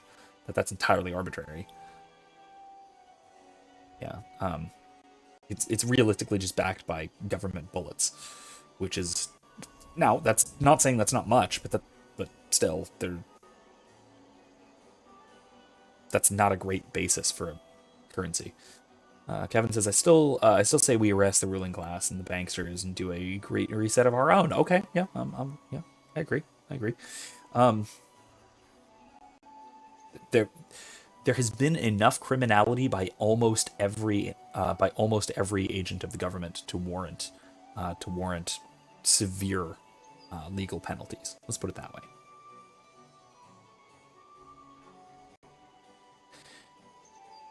It says, actually, I think he might have been an Austrian. I highly doubt that. That is not something an Austrian would say. I almost guarantee it.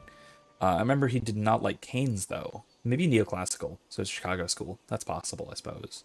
Seems a little out of character for Chicago school, but it's possible, I suppose. I don't know. I dropped the class. I wasn't expecting goddamn math. Oh, okay. So if he was obsessed with math, sounds like Chicago school, so neoclassical. I don't love them either, but John does. John Shepard. He's in here a bunch, and he more or less follows along the Chicago School of Economics. Milton Friedman was Chicago school, neoclassical. I think he had issues, some serious issues, but it's not the worst. It's far from the worst. Yeah, I'm not a math guy. I can do math. I've always been very good at math. It's just I hate it. Even when it's involved in other subjects, I've never liked math. Who are the worst in the crowd? Do you see the two young ladies over there? That's Babette and Fifi de Lancey, daughters of the Comte de Lancey. They Don't sound make eye terrible. contact. You'll thank me later. Yeah. They sound terrible. I've never seen anything like it. So polite. That's certainly one way to put it. We should probably go mingle a bit more. Of course. We'll speak later, Lady Elegant. Okay. I think it will be quite the interesting evening, don't you? I hope so. Stand back. Okay, big guy. Just like you, my dear Hawke. He's not usually so polite. Toss in our caprices. How many more we got? That's it. Comtesse de Lancey? Contessa? I don't know. Howdy, servant. Can I interest you in some Antivan olives? Or I have some smoked ham from the Androphels. They say it tastes of despair. Wait, does it really? How can ham taste like despair? Why would anyone eat it if it did? That's what the importer said. They all talk like that. This wine has notes of oak and springtime. This cheese tastes of sorrow. I want to try ham that tastes like despair. It actually sounds really good. I assume it's very deep, dark, and smoky. Thank you, miss. None for me at the moment. Nobody has wanted anything. Olive duty is the worst job. I must have offended the cook. I don't suppose we could have a peek at the kitchens. I'd love to see this hopeless dish in all its glory. I don't know. I shouldn't leave my post. I promise we won't tell a soul. Just a quick look. I suppose I could get you a very quick look. The upstairs maids will be so jealous when they find out. Very well. Follow me. Oh, goody. This might work. I know, right? They treat you like part of the furniture. I'm surprised they don't sit on it. Avoid the cheese plate. Terrible. Have you got the key? I'm usually better at this. She didn't have the key either. This isn't supposed to be so complicated. Maybe we could steal dessert spoons and start tunneling under the wall. That's not terrible. Hang on to that idea. The servant says It's a she joke. gave it to the Duke's son, Lord Cyril. That's a joke. Let's find him and hope he didn't pass it on to his father. Oh my God. So, Lord Cyril. Alright. Let's see if we can find another caprice. Or any more caprices. I don't think so. I think we've talked to everybody. I think we found everything. Except for Lord Cyril.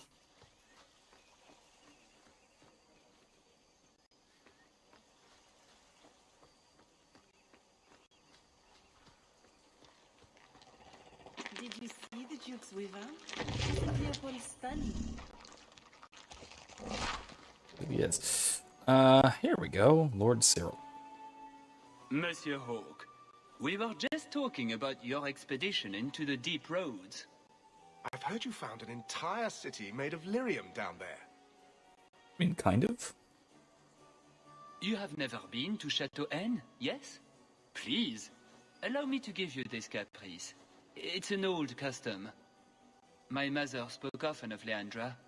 They were great friends when they were young. It's a shame neither could be here. Where are your knickers this time, Perrin?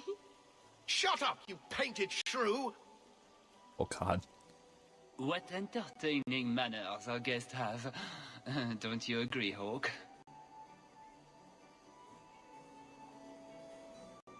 Wizkid says it doesn't do much good in the way of legitimacy, that's for sure. I don't know. I get how in theory debt isn't really real, so long as we continue generating new value. But it still rubs me the wrong way. That's not true, though. Debt still involves, even if you never pay it, right? Even if it's defaulted upon, that just means a misallocation of resources. That means that that the things that the government pays for are paid for by inflation. And it's allocating resources towards projects which are economically wasteful and it's disastrous to the economy overall. If it's paid for by inflation or by taxation, it's pulling resources away from where people actually need things and pushing it into things that are explicitly wasteful. And this is the Keynesian point, is that we ought to do this. We explicitly should waste our resources on things such that it will stimulate the economy. And this is why Paul Krugman a while ago said that we would be economically benefited by faking an alien invasion so that we could spend a bunch of money preparing for it, money that would ultimately go to waste. I'm just like, you would love to waste the resources of billions of people. You know that kills people, right? Like, lots of people. You must hate the poor. I mean, no, obviously not. He's just an idiot. Oh, God. We get to see, this is what happens, and yes, I'm calling a Nobel Prize winner an idiot, because he was the same guy who said that in like 1995 or so, he said that the economic impact of the internet would be no greater than that of the fax machine. Because he's an idiot. Anyway, WizKid says, but this is, this is what happens when the decadent French have nothing to do. They invent nonsense categories for food, and try to pass them off as legitimate. No, see, the Anderfels is basically Ferelden, Germany, but devastated by the first blight. So it's kind of like post-war Germany, or like interwar Germany maybe, but it's been like that for like 1,000 years. So, like, the Anderfels is where the Grey Wardens are located. That's where they're centrally located. They are very dour, as I understand them. They're more or less German. Talis here has a message for you, Lord Cyril. It seems to be urgent. This should only take a moment, my friends. Enjoy the party in my absence. But, yes, the Regency wallpaper is quite lovely. I agree. I wouldn't say, forget it. That wyvern blood has some kick, doesn't it? Don't drink wyvern blood. This is officially my worst night ever. Not Lord Cyril's type. Maybe he just doesn't like elves, or women. In either case, you're the answer. He has the key. Go get it. What? It's your turn, Hawke. Go on. Seems like I could save time and just assume a plan will fall apart from the start. It hasn't fallen apart. It's just, not entirely cooperating with reality. Yes, those are the same thing. Go try something. So good luck with that. Tell Thanks, the Talis. elf that her pleas are for nothing. She's pretty enough, I suppose. No doubt there are some men who would like that sort of thing.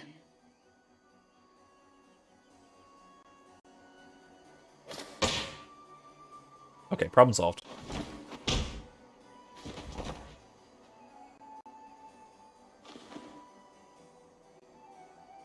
What do you want me to do? What do you want me to do?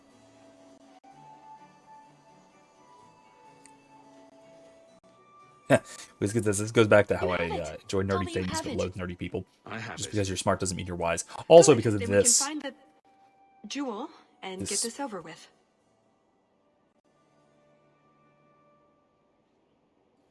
You don't sound that excited. It's simply been a long time coming. That's all. This jewel is that important to you? Yes, I suppose it is. Yes, I want this part of my life finished. This is our best chance, while everyone is occupied. Right you are. Oh, oops. Fingers were on the wrong keys. My bad. So, is that it? There we go. That's the whole game? Yeah. I think so, yes. Let's just get going. Okay. Let go. Done. Ray.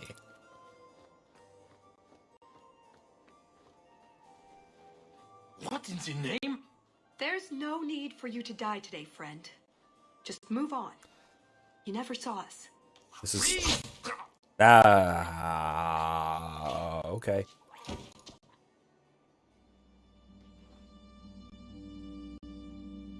You could have walked away. Jesus. Of course he didn't walk away. That'd be a bad trait in a guard. I know that. It's not like his family can say, we thought he only had to bake cookies. There are other paths. They do not all need to lead to the same destination. Enough. We're here for the heart.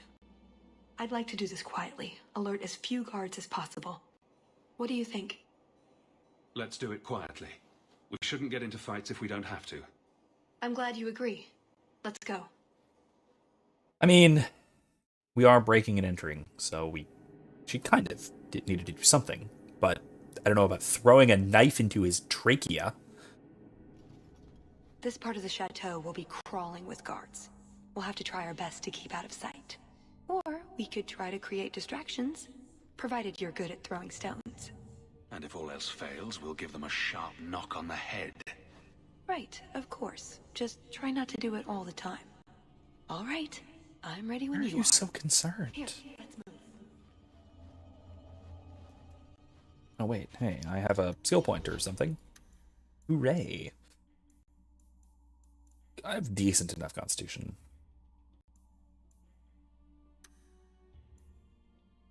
Yeah? Magic. Oh, hello.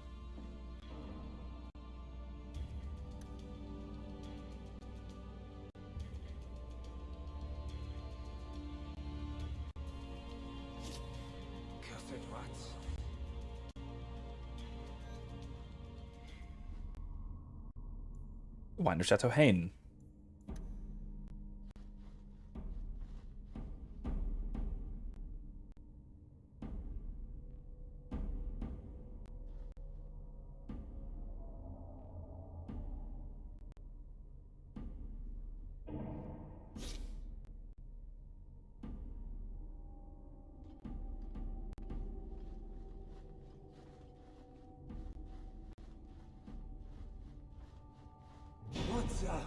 Stop!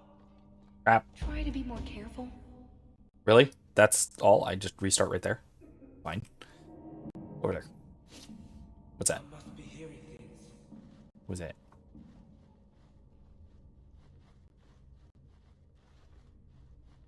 Okay, cool. We made it that time. Did you hear about the Duke's meeting with the Empress? I never listen to court gossip. That'll get you killed, my friend. Yeah, she definitely has issues. We'll see precisely more about those issues as we go forward here. There's a lot. Try not to be seen. What are you doing? Why are you spinning? Can't speak now. I have too much to do preparing the banquet and Leopold's dinner. You don't want to see a wyvern go hungry. If you need something, ask one of the servants. Well, why are you still bothering me? There's a problem in the courtyard. Something about a poisoned comtesse. The servants were looking for you. A maker's breath. What have those useless elves done now? I suppose I'd better deal with this. Okay.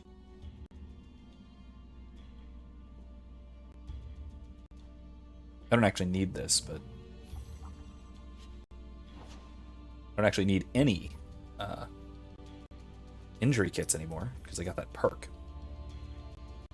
Interesting entry in the cook's journal that might help with contaminating Leopold's food. Tried a new seasoning for the crepes this morning. A bunch of lutefisk, a few slices of old cheese, and a lot of navet. Gave the Duke the runs all day. Note to self: not so much navet next time. Okay, what the heck is navet? Did I just add it? Did I do it? Add 3 parts old cheese. Yeah. Okay. 2 parts lutefisk. Mixture. We did it?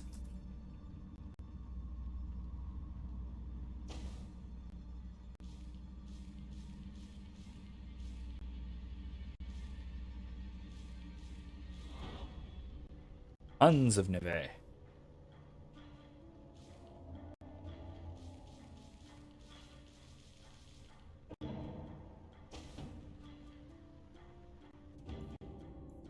I hope that worked. I don't actually know.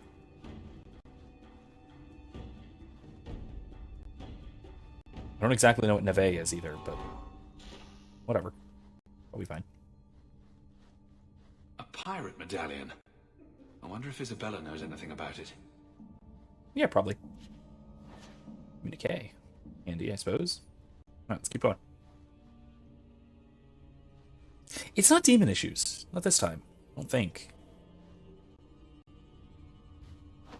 Oh, whoopsie poopsie.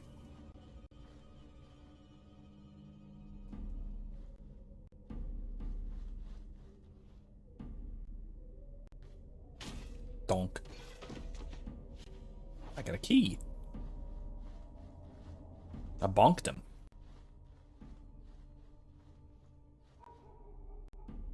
Alright. I don't think it's demon issues, but it always could be. It's Dragon Age. And the current year. It always could be demons. Keeping me off patrol? What? He thinks because I bonked him in the back of the head that it was, darn blackouts. What?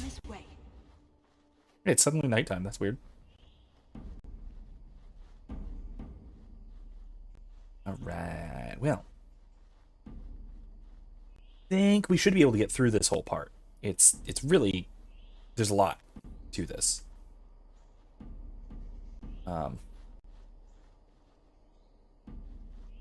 Now, where are the other guards?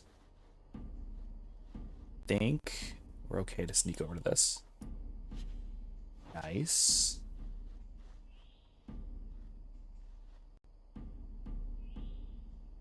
Go over there. Is someone there?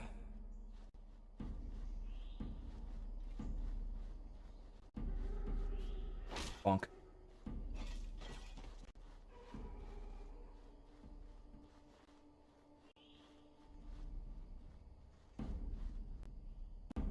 Okay. Easy enough for now. What does Babette want now? Her tea was too cold. Oh, of course. It's either too hot or too cold. Or her bed's either too soft or too lumpy. Nothing is ever just right with her. What a bitch. Babette. Who the hell's Babette? Sounds familiar. Or am I... Oh, maybe I'm thinking of Babette from Skyrim, the vampire child. I know. Jesus. In uncertainty, find infinite possibility. Or Legion saying. It's no copper marigolds, but I think Aveline would want to see this. Oh no, not the copper marigolds. Not the copper marigolds. Ooh boy. Oh, it was the best part of the entire series still.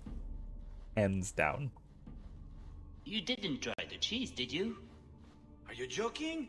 It tastes of despair. I'm not a madman. What's wrong with despair?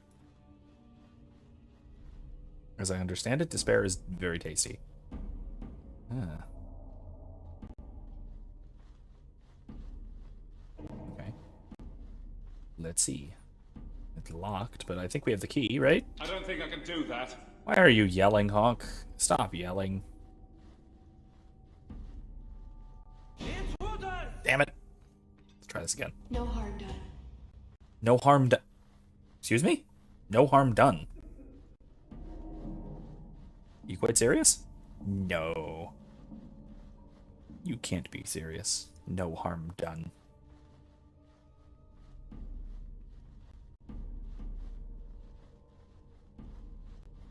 Right, there's both of the guards are right there. Oh boy. Get in here. Quickly, over here. Close the door. Just for safety's sake. Oh darn, I fainted again. I know, right?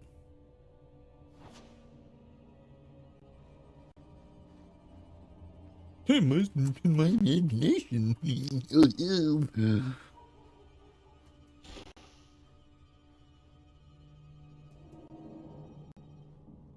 go quickly. right, we're making progress.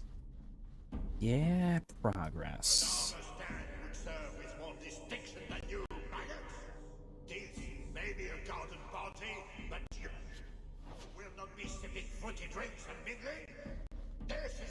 What kind of war? Oh, it was one of the prissy girls. That's right. Okay, that's right. Thank you. Thank you. That's good. I knew it sounded very recently familiar. Couldn't put my finger on it.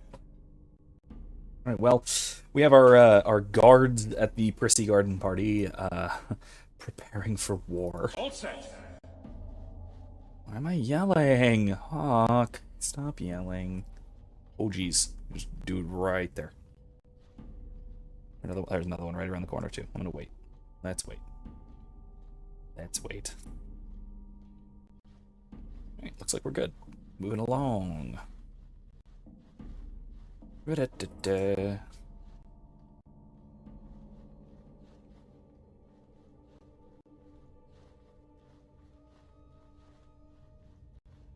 Done. You dropped the pie. Stop yelling. I'm sorry, monsieur. It's all squashed and one of the hounds took a bite of it. It's really not that bad. Just put it back on the plate and cover it up with some gravy. Love it. That's professionalism right there. When in doubt, add gravy.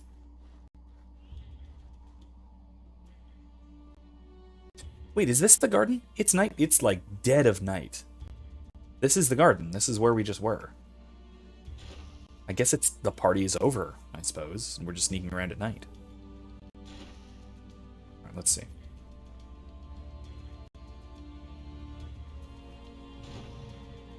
Come this way. No. I'll go this way first. Library of Distinction. Okay, cool. Stamina draft. Right, now I'm gonna go this way.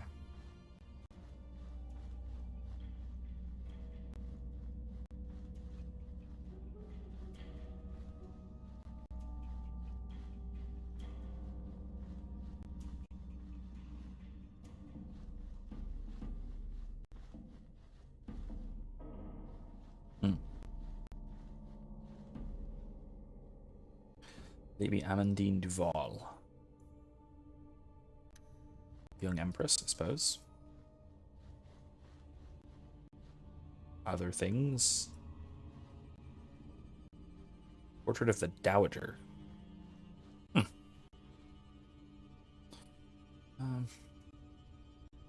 with the Dowager? Lady Dowager Mantillon. Mantillon? Sorry, French, not Spanish. Oh, she was the Empress Florian's mistress. Of course she was. Because no one is allowed to be straight in Fantasy France. No one. Absolutely not. Every woman, powerful or not, has to have a mistress or two. Be quick, but careful. Oh, hi. Guard standing right where I don't need you to be. I'm gonna hit you in the head. Someone's here. Nope.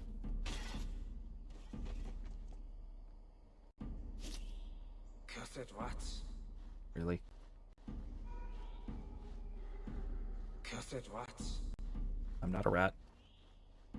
But I am invisible. Hee-hee-hoo. Right. Oh, my head. What was that about?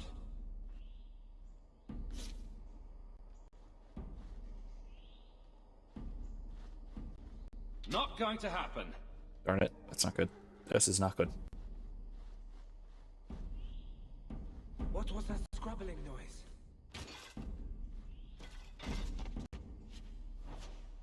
Okay, okay, we're good, we're good. Progress. What was that scrabbling noise?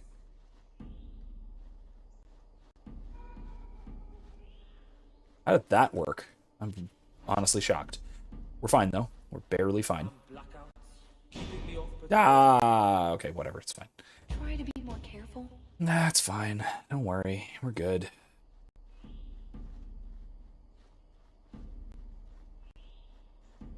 Stew is just soup, but also with gravy. I Yes. It's thicker soup. What was that? Nothing. That should do it. Okay, cool.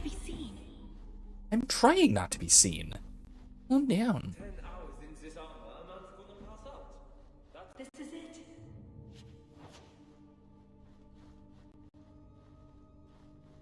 I don't know why I'm still sneak snonking though. Stew is just soup with also gravy. Listen, anything that is soup, I like it. Okay? Soup is my favorite food, as we all know. Good chunk. Oh, it's a trap. It's never as easy as it seems, is it? I swear I didn't know. There must be some sort of switch.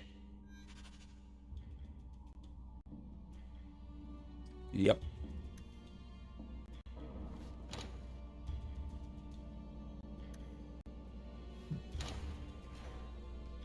Okay.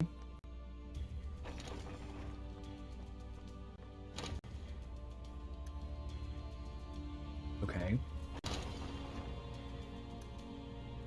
No. Be up here.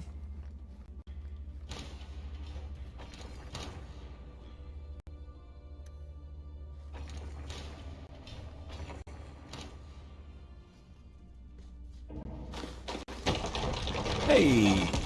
Nice. Stealth mechanics are like Metal Gear Solid, but really, really bad. Yeah, it's kind of haphazard. It's not exactly... it's not done very carefully, but that's kind of okay, honestly. It's a minor little mechanic. It is very... I mean, it's very traditional stealth mechanic, really. It's relatively straightforward.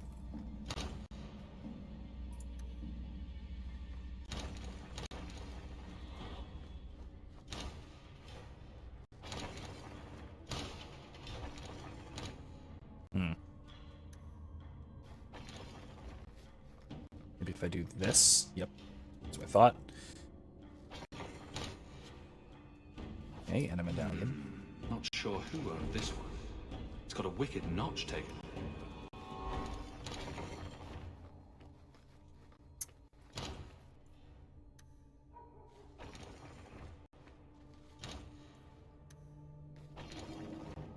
Okay. Alright, okay.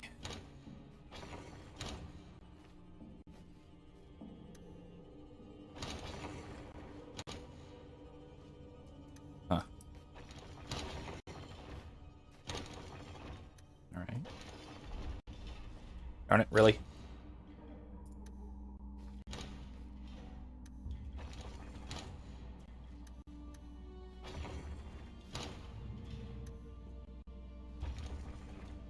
Another love poem. Can I take the damn thing?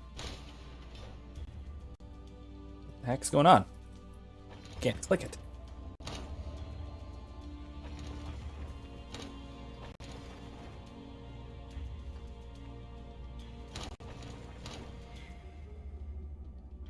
Hold on.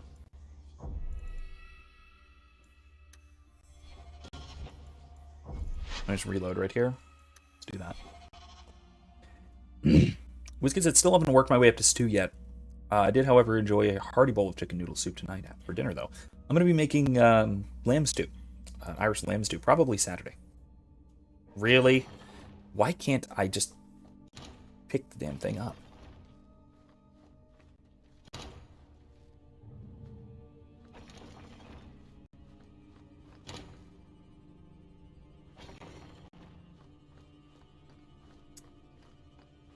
Come on now. Yes.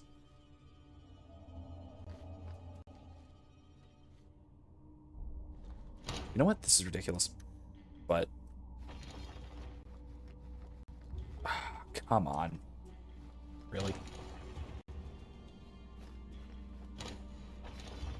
It's purely a glitch, I see.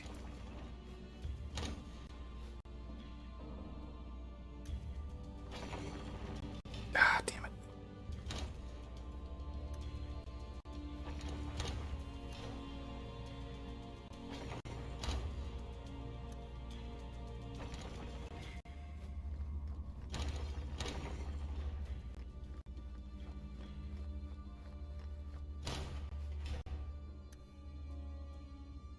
I just can't. Get up, can I?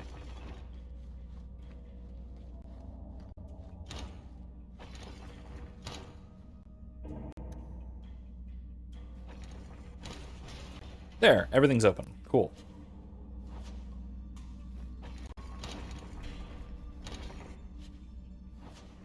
I'm sure Aveline will want to examine this as evidence. Oh no.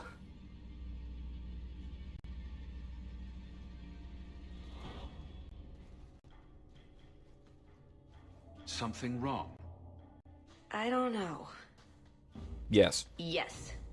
Don't fret, my dear. Where were you keeping that?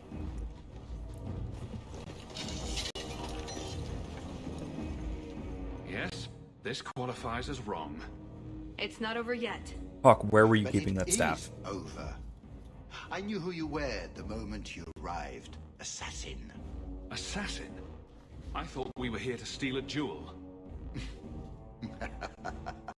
Then she didn't tell you. The elf is a Qunari. Well, that's what the symbol was, by the way. You didn't realize. Wizkid says, that sounds good with a bread bowl. That it does, actually. That's a good idea. I don't have the right kinds of bread. I might make one. Ooh, I could try making bread. I haven't made bread in a good long time. Mostly because I'm bad at it, but something for a bread bowl would be decent. You're Qunari? It's complicated. That's what I get for trusting so quickly. Look, I came to stop the Heart from doing something we will all regret. He didn't. Leave him out of this. And waste all the effort I spent luring you here before the Heart's arrival? Don't be foolish. Asay hasatra mas. Mas avas trasukulun. What? Take them away. Wait, so is he? Am I misremembering? He's not Qunari too, is he? Maybe he just speaks Kunlat? That's weird. That was definitely odd. The elf was Qunari. And the dwarf has no beard. I know, it made no sense to me either. Maybe they cut her horns off. The Qunari are not a race. They are a religion. What I don't understand is why a Qunari agent would try to kill one of her own people. And why involve the champion? Excellent questions. I expect answers to match. I live to please. Okay, so yeah, he is Qunari. You're angry, aren't you? Which is... Yes. Yes, Look yes, on the indeed. bright side. The Duke didn't have us killed. That's gotta be worth something, right? No. Unless he has something worse planned. Nope. So that's your idea of making it up to me? Not really, no. Just trying to cheer you up. You know what would cheer me up?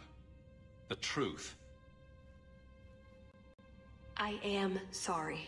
This didn't work out like I'd planned. Obviously. What was your plan exactly? The one I expected to find is named Salit, a member of the Ben Hasrath, the Heart of the Many. I was told he's here to the sell Heart. secrets to the Orlesians, and I came to stop him. I suppose I was misinformed.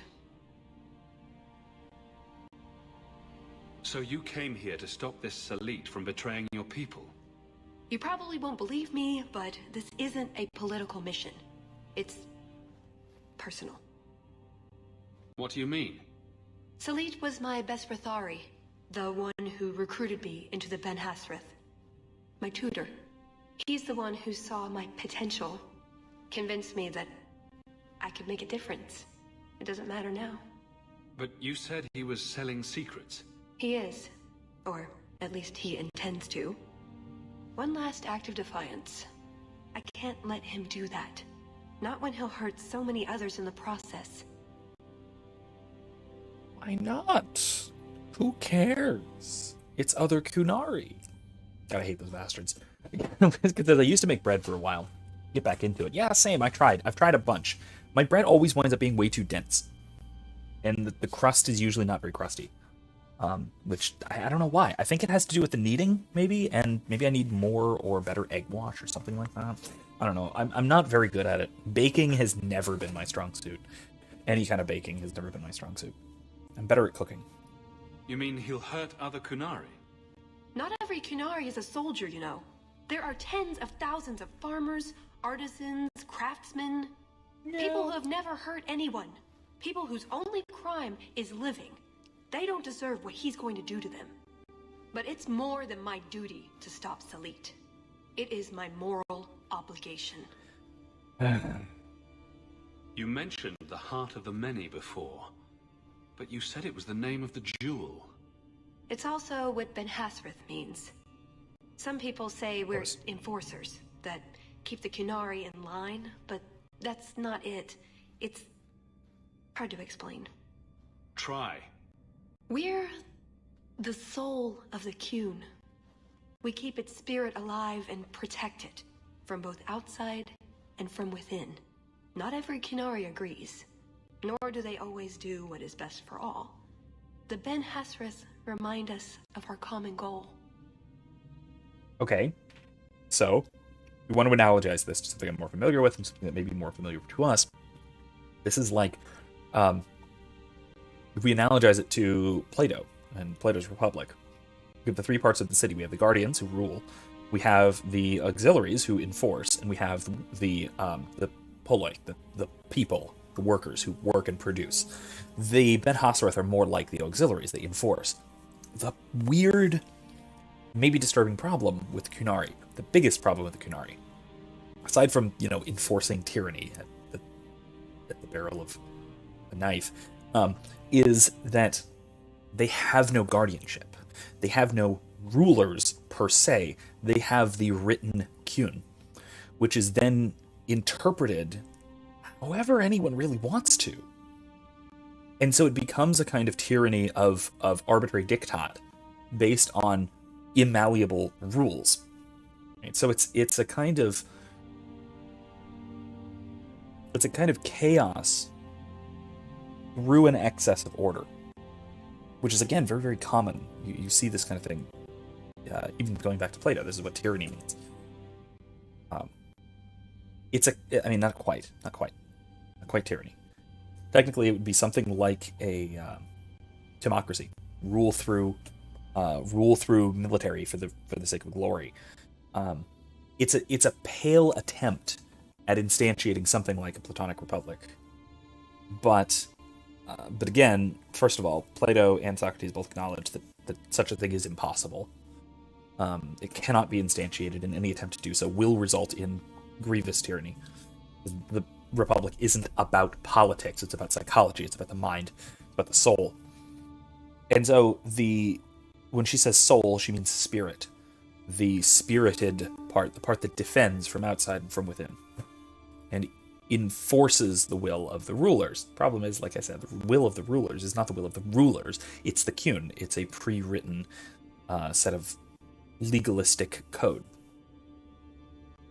This makes a bad situation far, far worse. Oh, jeez. Oh, this kid, that's not nice. True, but not nice. She would be an insufferable fantasy communist. Yeah, kind of. Like, I have to say that... Okay, so first of all, this DLC tries very, very hard to make the Kunari try and look sympathetic. Does a bad job of it, I think. In everything else, they're basically antagonists. They're basically the enemy. And as well they should be. And what's fascinating about this, I've mentioned this before, but what's really, really interesting about this, and what I gotta give massive credit to BioWare at the time for going there. The Kun is basically a combination of Marxist communism, of atheistic Marxist communism, and Islam. It has significant elements of both, and both of which are just sort of classical enemies of the West. If Andrastianism, if the chantry is the church, metaphorically speaking, then of course it would be communist Islam that would be the great threat. I mean, all right, there you go. Now, on the flip side, we have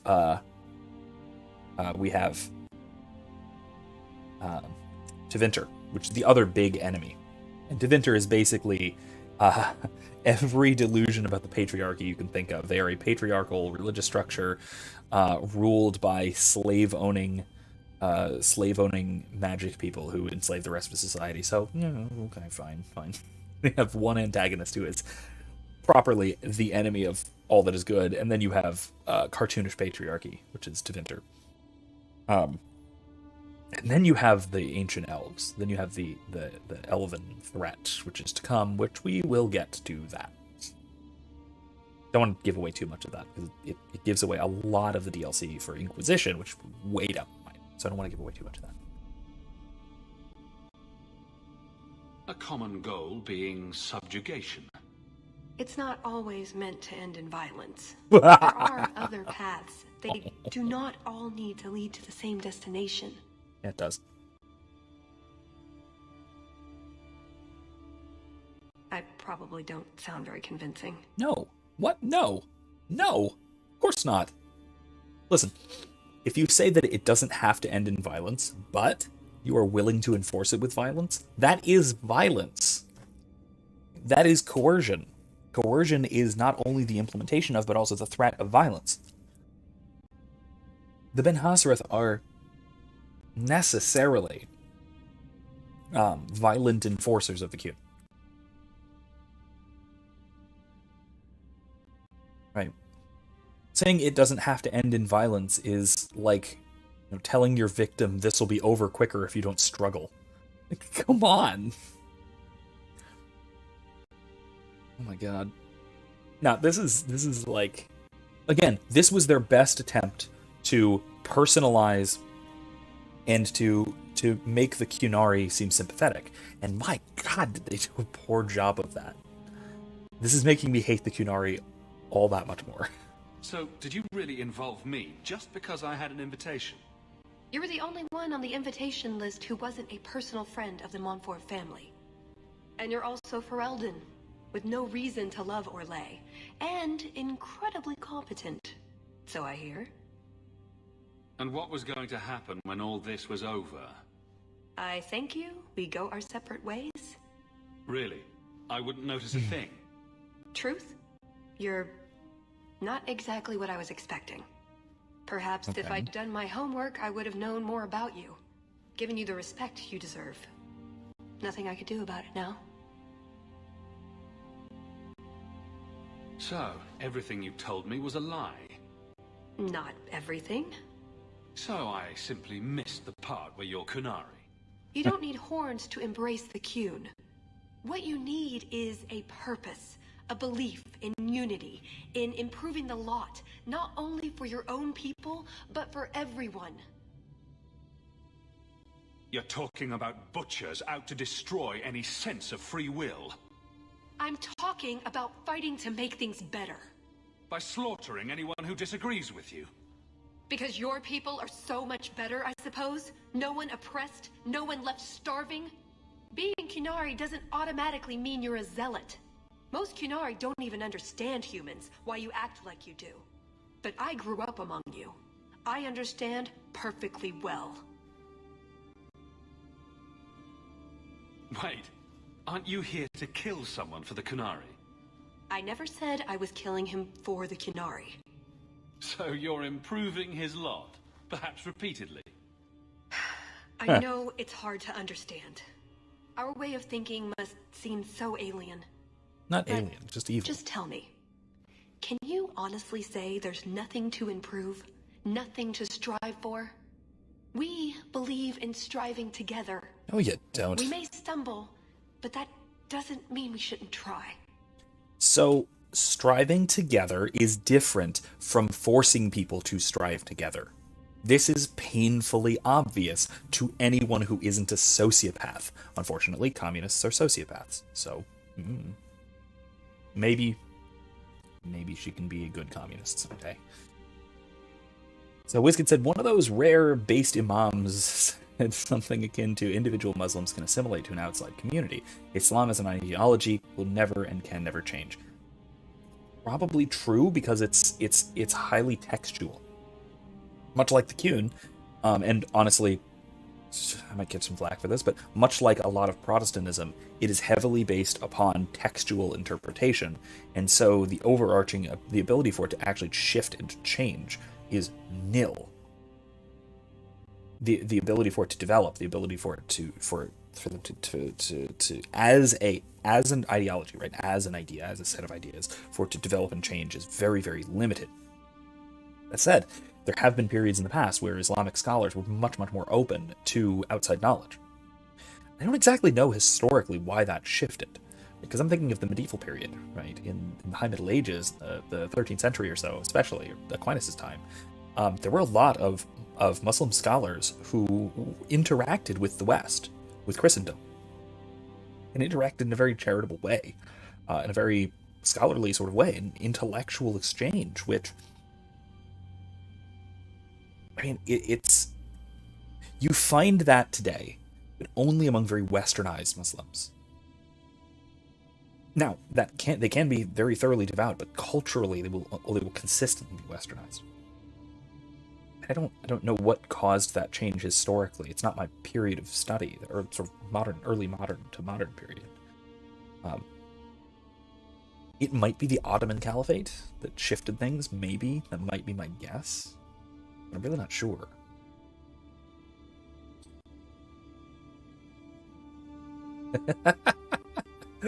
With says, we can do this the easy way, or we can do this the I will make you bow way. Yeah, that's something I can perfectly see the Arashok saying on his giant throne, but he is so big that he makes it look small.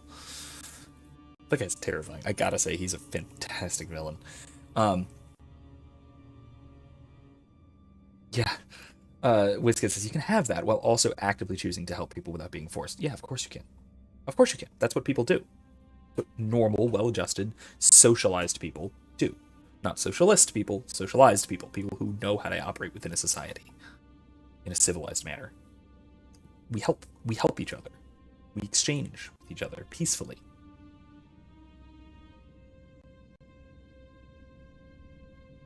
That's also true. Kevin says Protestant development almost always looks like more dividing rather than organic growth. Yeah, a lot of the time, Protestant development of doctrine in Protestantism is in reaction to another branch or another denomination. Hence the term denomination, de, meaning from nomine, from the name. They are naming themselves as splitting, as separate, which is why, if we're being overly precise, Catholic and Orthodox churches are not denominations of Christianity. They're not splinters of Christianity. They don't split away from anything. So again, precisely speaking, Catholicism and Orthodoxy are not denominations. This is quite different from Protestantism, and basically every denomination of Protestantism is defined by their splitting, right? How they differ from Rome in particular, and then also from each other. Hence, protest Protestants. Of course, you have the weird Baptists who insist they are not Protestants, despite having incredible doctrinal similarities, and despite tracing their real historical origins back to the Protestant Reformation. They claim more continuity with more ancient heresies, like the Albigensians, which is hilarious. Really, that's not nice, but it's like, I just can't understand why you would identify with condemned heresies. Like, I don't get that. I really don't get that.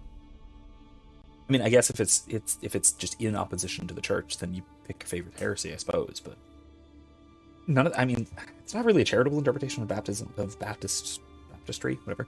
But it is really what they're going for, right? The whole idea of that sort of school of thought is that there was the true church, right? True Christianity existed but was persecuted, and so what they do is they find persecuted groups that were persecuted by the church, and by persecuted I mean heresies that were condemned, and they say, "Waha, that must have been correct."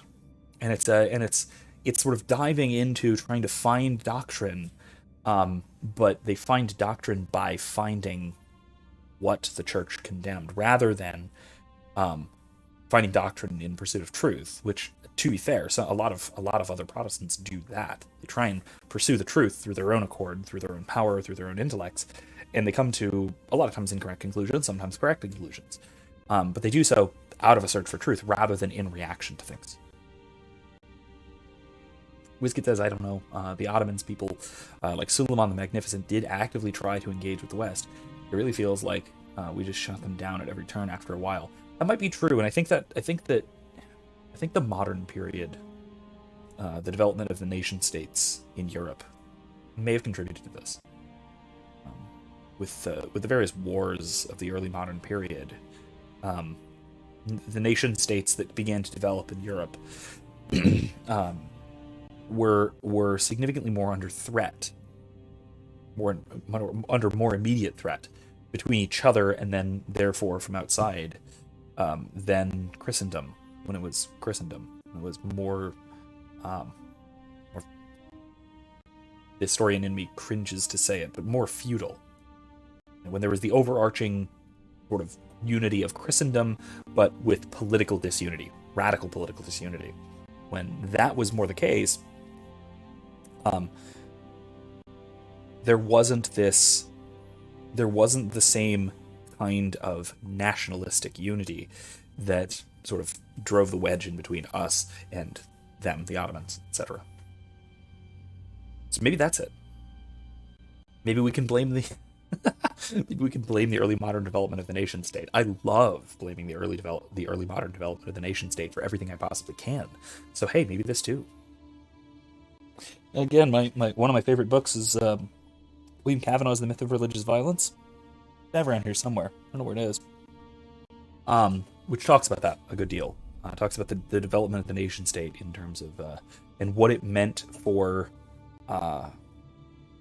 theological conflict. And it meant a lot to theological conflict. Anyway, no Talus. Bad communist. Sounds like an excuse for tyranny. You already said that, It's but who okay. I am. I joined the Ben Hasras because I felt it meant something. Means something.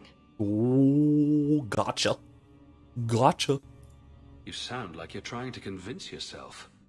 It's been a long time since I talked to anyone about it. I suppose it's not really prison cell conversation. Sure it is. I assume you have some sort of plan. I always have a plan. A good one? Oh, ye of little faith. The first order of business is getting out of here before His Grace decides we would taste good in the soup. Or whatever he has planned. Any ideas? We didn't come here alone, remember? My If guess you'd let me is handle that last guard, we'd have found Hawke by now. Right. You'd be bent over a desk and we'd be no closer than we are now. Well, I'd be closer to something. Shut up, whore. That's it. Oh my god, I love their I'm dynamic. tired of waiting to Delightful. be rescued. Shut up, whore. Why didn't you just do that before? You said your friends were coming. They are. See? I should have known you'd be all right. Why don't we get out of here? So, back through the castle, then? There's a better way than fighting through the Duke's entire army. Are you sure? I'll show you. Because that sounds Found like your fun. equipment, at least. Then we should head for the caves. See, That's look. the layout I planned to See take that? us through originally. See that? See that on her Unless sort of you midsection want to carve there? a way out through the Duke's army. We'll see. Kunari symbol. So we're going to keep following her. Wonderful. We shouldn't do Just that. watch yourself, Talus. It's up to shouldn't you do which that. way you want to go, Hawke. I'll help you either way. Make her save me. I'll die in this Should I give place. it a go? Yeah, Isabella, go ahead and open it. You happy now? Droste bless you. Yeah, go be free. That skeleton's gonna rise at some point. I can just feel it. The vaults. What's this? What's that? Heart of the Many.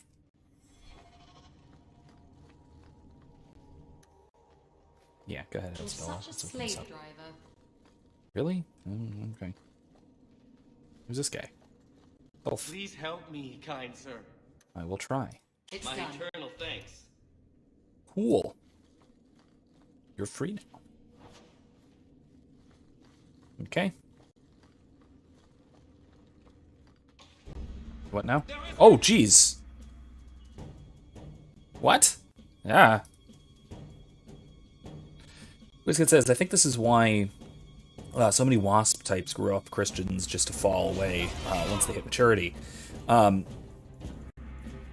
enough true doctrinal unity, which manifests itself to the developed mind as dissonance. I think that's probably right.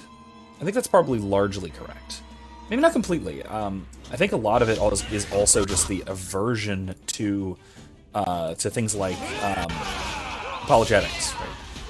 And an aversion to talking about religious matters, which we're just sort of enculturated into, again, by this sort of secular Enlightenment values. That our sort of secular Enlightenment, semi-pagan way of thinking about things, way of thinking about religion is as a private matter. I think that constitutes an alarm. Expect a swarm. Let's hope this escape route works. As private. Get to the caves, we'll be safe. I think. It's not just private, but also propositional. I told you not to take it apart. What's that to do with the price of beans? It's the curse what got us. Quit arguing. Some of us are doomed to listen to you go on forever. Paisley Pete, knife your Jan. Left hand Raleigh. Okay then. But in any case, yeah, I think that our secular way of understanding religion as something we don't really talk about is, I think, a big part of why there's why we're hesitant and why we don't think about theology very much.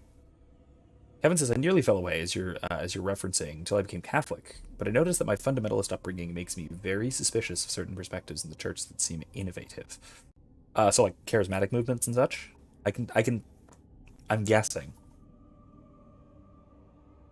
I tend not to kind of side with charismatics because they get all feelsy, and I don't like that as a philosopher. But I understand that that's mostly subjective. Yo ho! What did you call me? Oh my god. Who said that? That's so bad.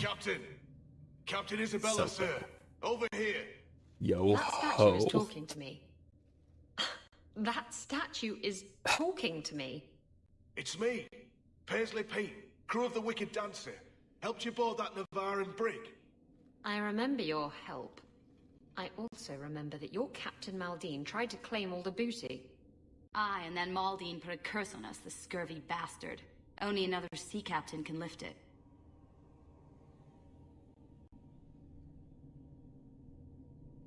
And how did 3 stone pirates end up this far inland, inside a duke's estate? We borrowed some cargo from Maldine. Thought Prosper could buy the treasure off us. But the curse caught us. The Duke left us here as a warning to others. Or because it's funny. Well, just a little bit. How could a sea captain turn you to stone? The captain's a Maleficar. That makes sense. He always said he was calling down curses on those who wronged him. But we didn't believe it. He was a lying, cheating, scurvy bastard. Can't blame us for crossing him. What triggered the curse? And how does a sea captain figure in? We sort of broke something that wasn't ours so we could divvy it up. And now it needs to be put right. Only a sea captain can do it, though. Anyone else who tries will end up like us. You're the one they need. The decision is yours. They're lying, thieving rat bastards. Pirates. What do you expect? Let's hear them out. We captured a sloop out of Antiva City, the Majestic. Mostly, she was carrying silks to Orlais. But in a strongbox, hidden in the silks, was the Dagger of the Four Winds. The Dagger of the Four Winds? It's just a legend. Make us truth, Captain. Really? It's as real as life. Witzkid says, it happens with Catholics too, usually as a result of conjugal issues. I prefer to call them pelvic issues, to be more disparaging. This is another way that I differ from typical nerds. I'm pretty Catholic. When it comes to worldview, I'm just also extremely curious and tolerant of alternative belief systems. Curious and tolerant, sure. But I'm also, I'm also curious of alternative worldviews and such. But curious in the way that in terms of study, learning from what things they get right and what things they get wrong, both of which can be very, very informative. And then also learning from them in order to communicate. And this is something I'm always bringing up to my students, right? It's very important to understand what other people believe and what their system of understanding is, so that when they say things, you can understand what it is that they're saying. And that if you don't know what someone's worldview is, if you don't know what their biases are and all of that, it's very, very difficult to actually get what someone is even saying. Like I've been teaching Anselm this week, Anselm's ontological argument, which is very, very, very hard for modern to understand because we don't think that way. But it would have been incredibly easy for a medieval to understand because it fits with that worldview and it relies on all of the premises of the medieval worldview and not on our premises. And this is why, say, Kant's critique about existence being a predicate or a perfection. Kant denies that existence is a predicate or a perfection. And that seems to just undermine Anselm's whole argument, but it doesn't. What it does is it just states that, hey, I understand the world differently, and so I'm using different language to describe things. Because of course you are. You have a fundamentally different understanding of the world. If you know why someone is making the argument that they're making, and what their premises are, and what their propositions mean, you can understand what they're saying much, much more clearly. And so you can see whether their argument actually makes any sense, or whether it's the right kind of argument, applying it to the right principles. This is why I think that Kant isn't... What he presents doesn't actually, I don't think, function as a counter-argument to Anselm's ontological argument, for example. I think it fails. And I think the reason it fails is because it's directed too low. It's directed at really, really fundamental worldview issues, which it's not the right kind of criticism for that. You're just saying, oh, my worldview is different from yours, and it doesn't really present an argument for it. And the arguments that he does present are kind of faulty. He makes a lot of mistakes, like conflating imagination and understanding, for example. It's a big difference that moderns don't make, because of course they don't make them. It's not how we think of things. But yeah, Wizkid says my local priest is insufferable. Oh boy. Doesn't even wear his damn frock. Please tell me not, like, during Mass. Does he at least, like, wear proper vestments in Mass? At Mass? Please? Oh, neat. Okay, yeah, speaking of proper vestments, I watched the first episode of Netflix's Midnight Mass. I'm not sure about the series yet. It's one of those really, like, slow burn horror series things where it's just kind of creeping dread kind of stuff a little bit, but it's also very, very slow, very plotting, very charactery.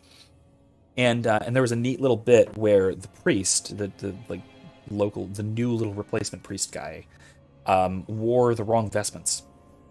He wore a gold chasuble for ordinary time, and I was like, well, that's not right. Why is he wearing that in ordinary time? And then only a few minutes later, a character makes note of it. He's like, oh, I didn't think anyone would notice. And that was very clearly a little wink to the audience of, I didn't think anyone would notice. And I was like, that was clever. So they actually, it seems like, and this aligns with everything I've heard about the series, they try very, very hard to sort of at least get the ritual right. Get the religious practices of Catholicism right. Now, I don't know exactly how it goes overall. I've heard it kind of drops the ball in the last episode, vaguely at least. So ending doesn't really hold up. Like a lot of Hill House and things like that. similarly kind of dropped the ball in the last episode. So this I've heard does something similar. So, but it is a good. It was good. It was a good first episode at least. It was pretty good. I'll probably eventually continue watching it and finish through it. Anyway, let's wrap up this conversation because we only have 9 minutes left. I want to talk to our sailor friends. So you took this artifact from the Antivans, and it turned you to stone. Captain Maldine didn't want nobody taking the dagger and jumping ship, so he put a spell on it. He said any blighter who took it from a rightful captain would turn to stone. But who believes in curses? I thought sailors did. Pried the jewels off the hilt to sell them to the Duke. Then the curse caught up with us. Put the dagger back the way it was. And you can set us free. No promises. Come on, Hawke. Let's look for this mythical dagger. Alright then, let's do that. Start heading this way. Whoa, no, bad guys. Give me a bad guys. Whee! Love that. Wallop.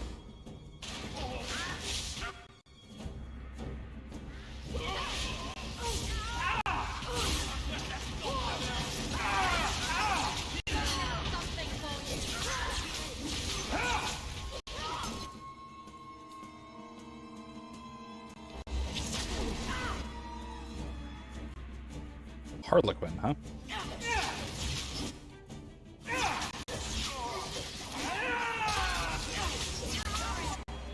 Crap, Isabel's down. Not again. God, she's so squishy. And please don't take that the wrong way.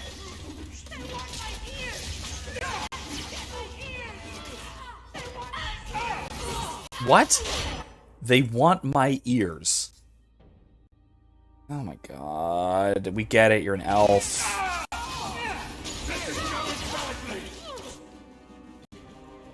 Let's hope this works.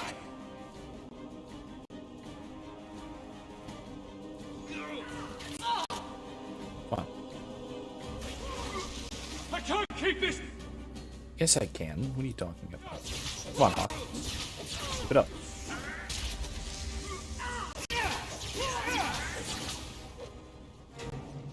Okay. Problem solved. That's our escape route, but let's not. Not yet. Let's go up into the vaults, because we got stuff to do there. Next time, of course. Basically out of time, so I want to finish up checking you guys out in chat. Then we'll probably wrap it for tonight, and then we will, next time, go up into the castle to find the treasure we're looking for. The treasure. Evan says, one of my current issues is, one, in RCIA 8 years ago, I'm told that it's imperative that we confess moral sin prior to receiving the Eucharist. Two, it's being called pastoral to allow open reception, even for publicly unrepentant sinners. Didn't mean to, okay, I forgive you for that. I think that it being pastoral is a fair point. So part of it is, there's two aspects to this. First of all, it being sort of on the, it's on the conscience of the unrepentant sinner. So it's a problem with the seal. Well, not a problem. It's a problem caused by the seal of the confession. That for the priest to actively and publicly withhold communion is essentially to display the state of someone's soul, or at least the presumed state of someone's soul, which under most circumstances is unacceptable. Usually due to the seal of the confessional. But in certain cases of extremely public sin, that can be necessary, I think. And I think even Amors Laetitia would say that that's, in some cases, quite necessary. However, in other cases, the other Isabella down, shocking. Well, that could mean multiple things, WizKid. Don't jump, don't get ahead of yourself. Anyway, but anyway, right? I think that the other aspect of it is the voluntariness involved, right? So in a lot of the reasons, a lot of the exceptions that the Holy Father gives in Amoris Laetitia for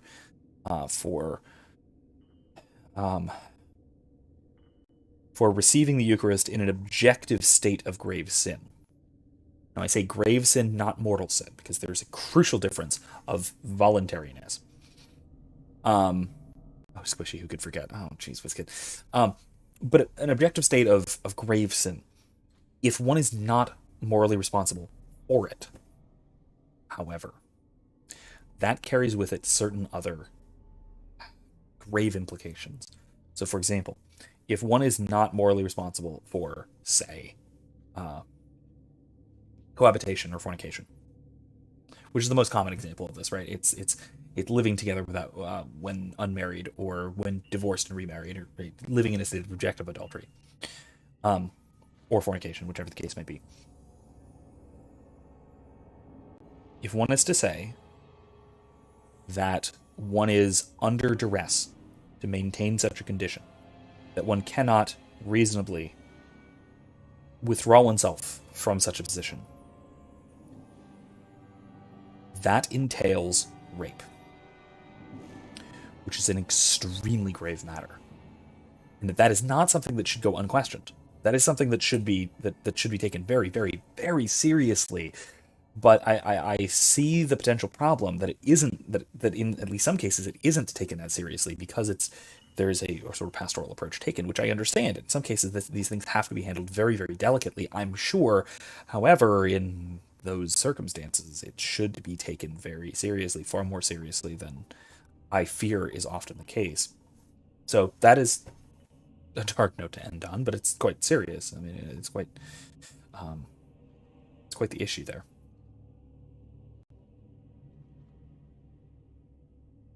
Wait.